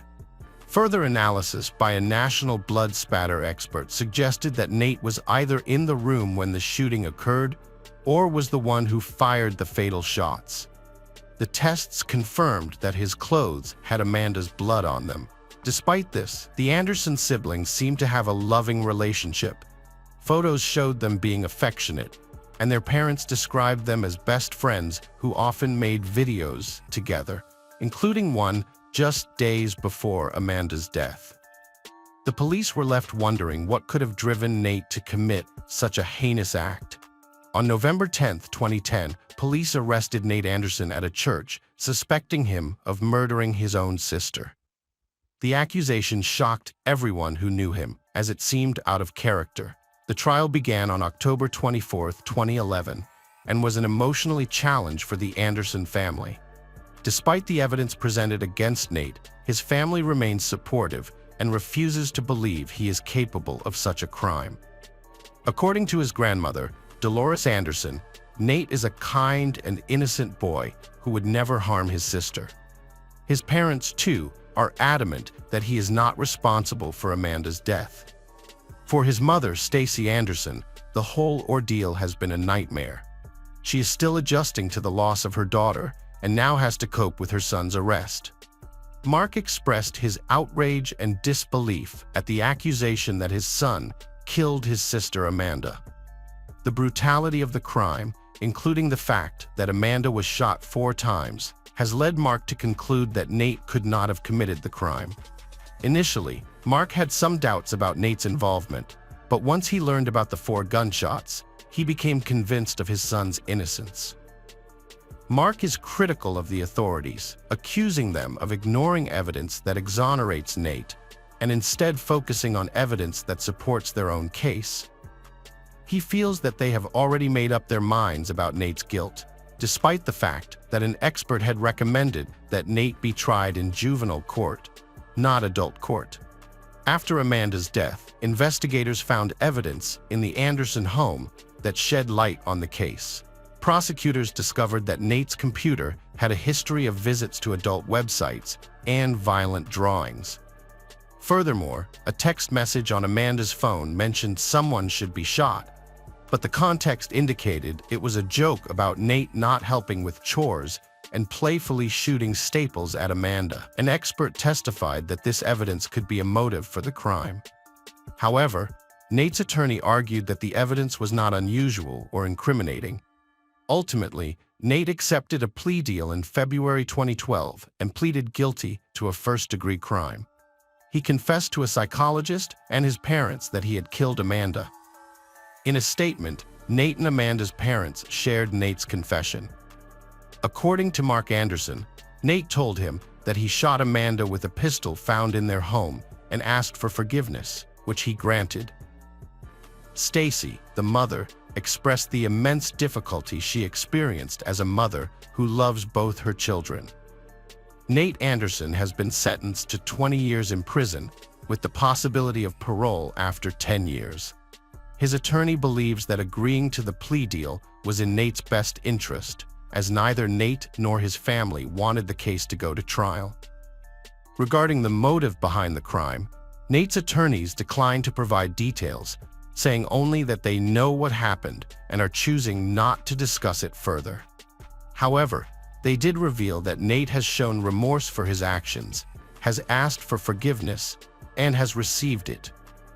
The attorneys described the process of coming to terms with what happened as difficult and emotional.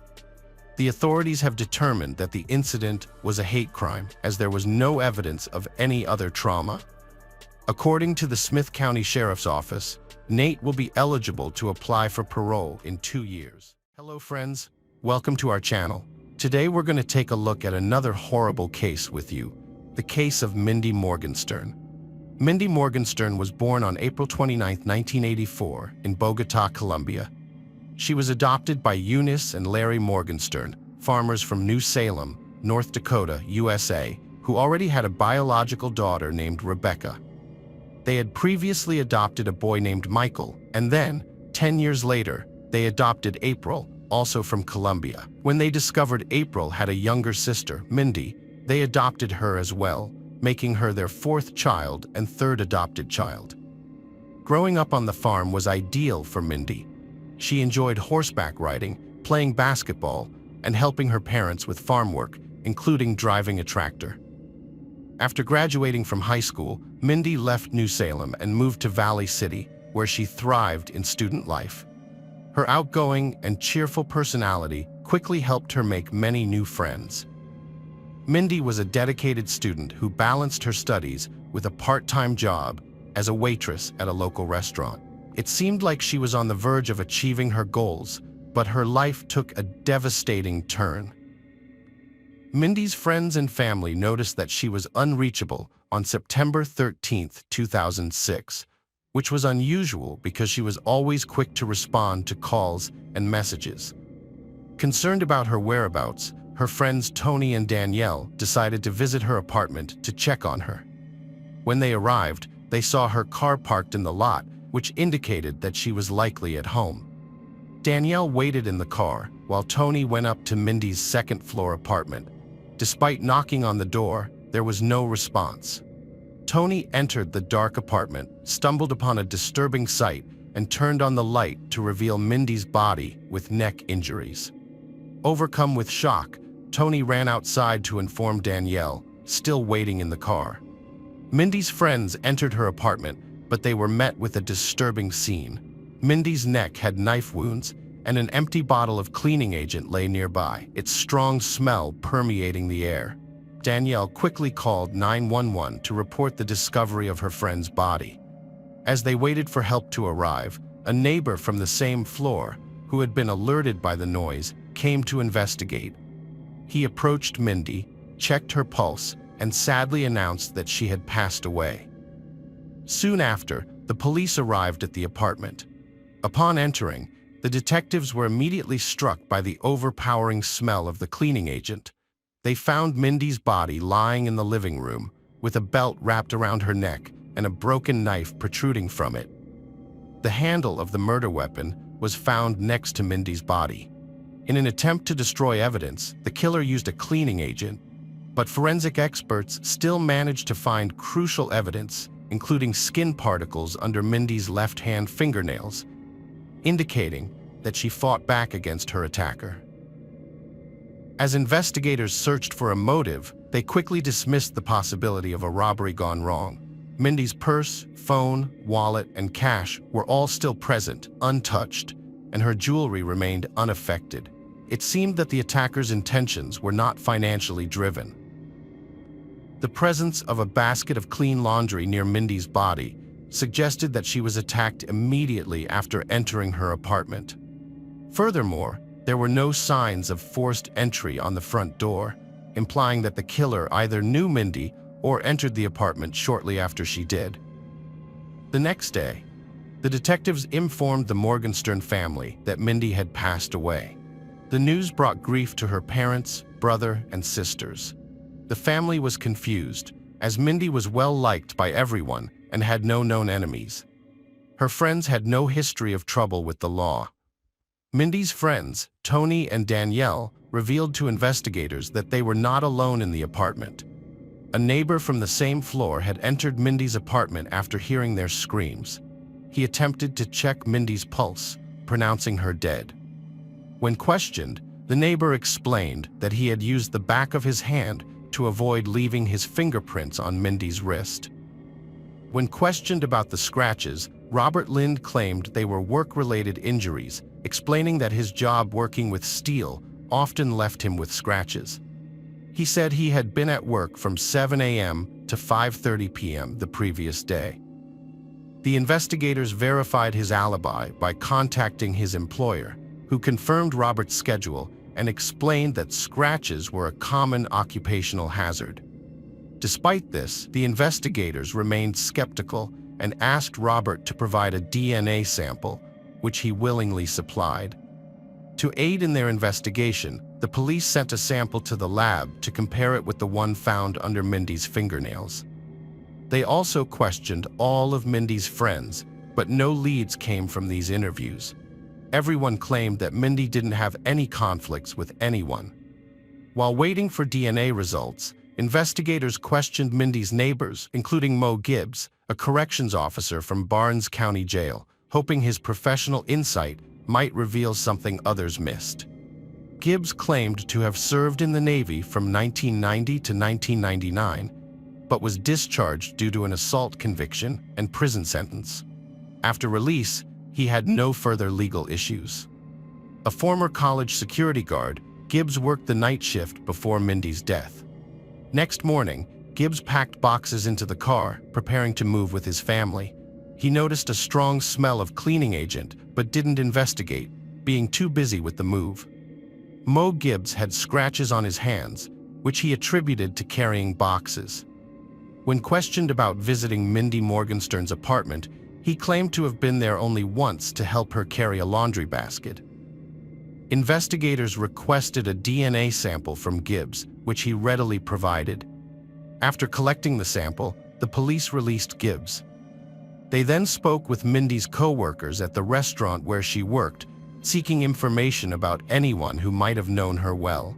They discovered that a frequent visitor, Ralph, who lived in a nearby trailer, made Mindy uneasy. The police decide to question Ralph, who denied knowing Mindy or having any conflicts with anyone at the restaurant.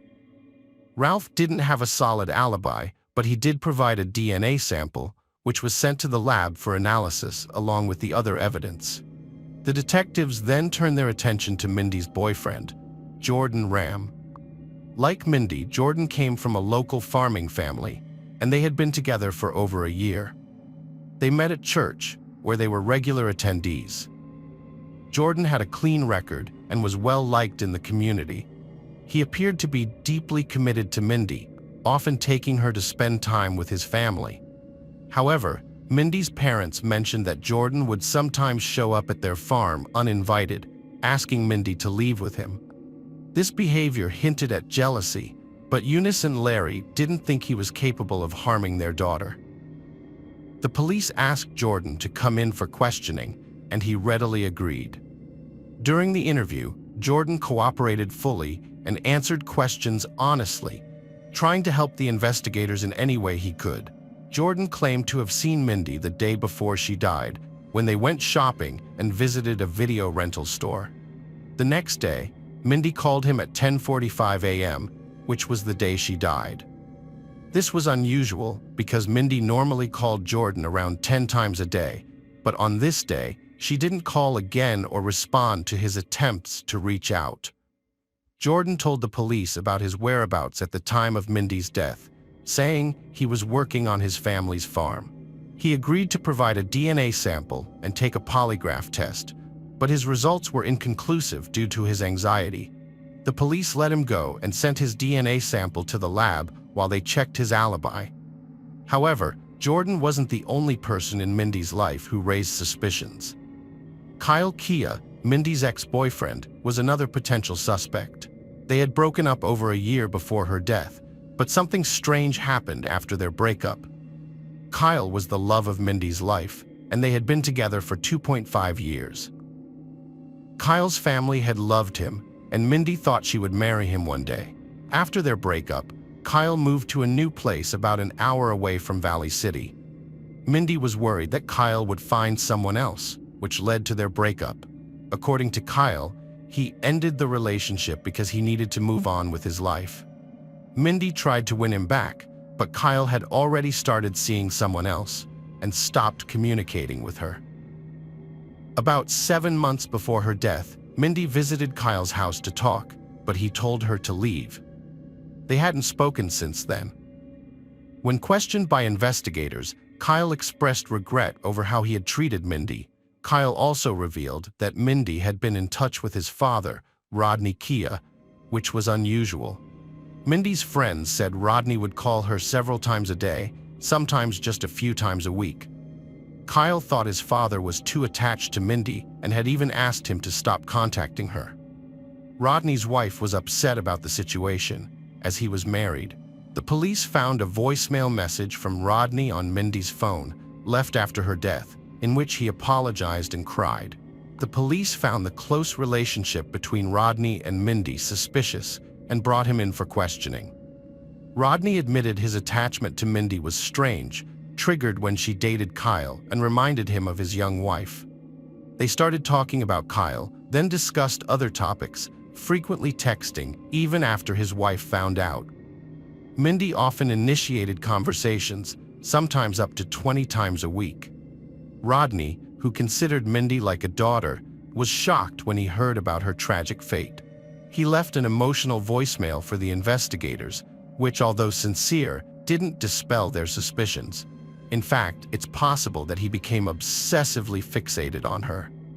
Despite his denials, Rodney provided his DNA to the police and accounted for his whereabouts on the day of Mindy's death, claiming he worked on the farm with his 2 sons from 7:30 a.m. until evening. His family corroborated his alibi, and the investigators released him. Meanwhile, the police sent his DNA sample to the lab for comparison with the skin particles found under Mindy's fingernails. Just as the investigation seemed stalled, A DNA analysis revealed a connection to a similar attack that had occurred in Fargo, 75 miles away, 2 years prior. In that case, a woman had been attacked and forced to make contact with her assailant. The DNA sample from the Fargo case matched the one found under Mindy's fingernails, suggesting that the same perpetrator was responsible for both crimes. The police investigating Mindy's case met with the Fargo victim to gather more information about her attacker.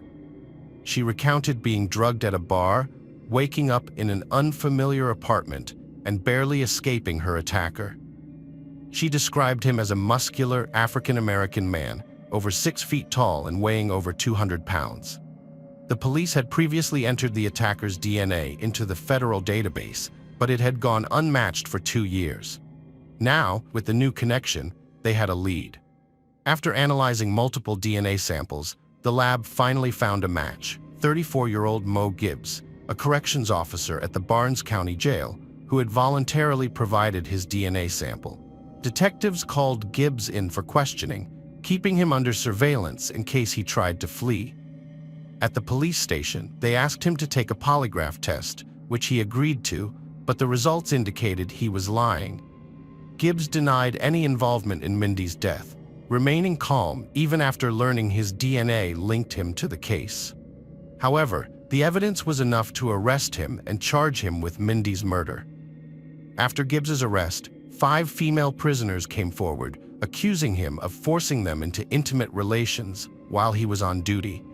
As a result, he faced 6 additional charges.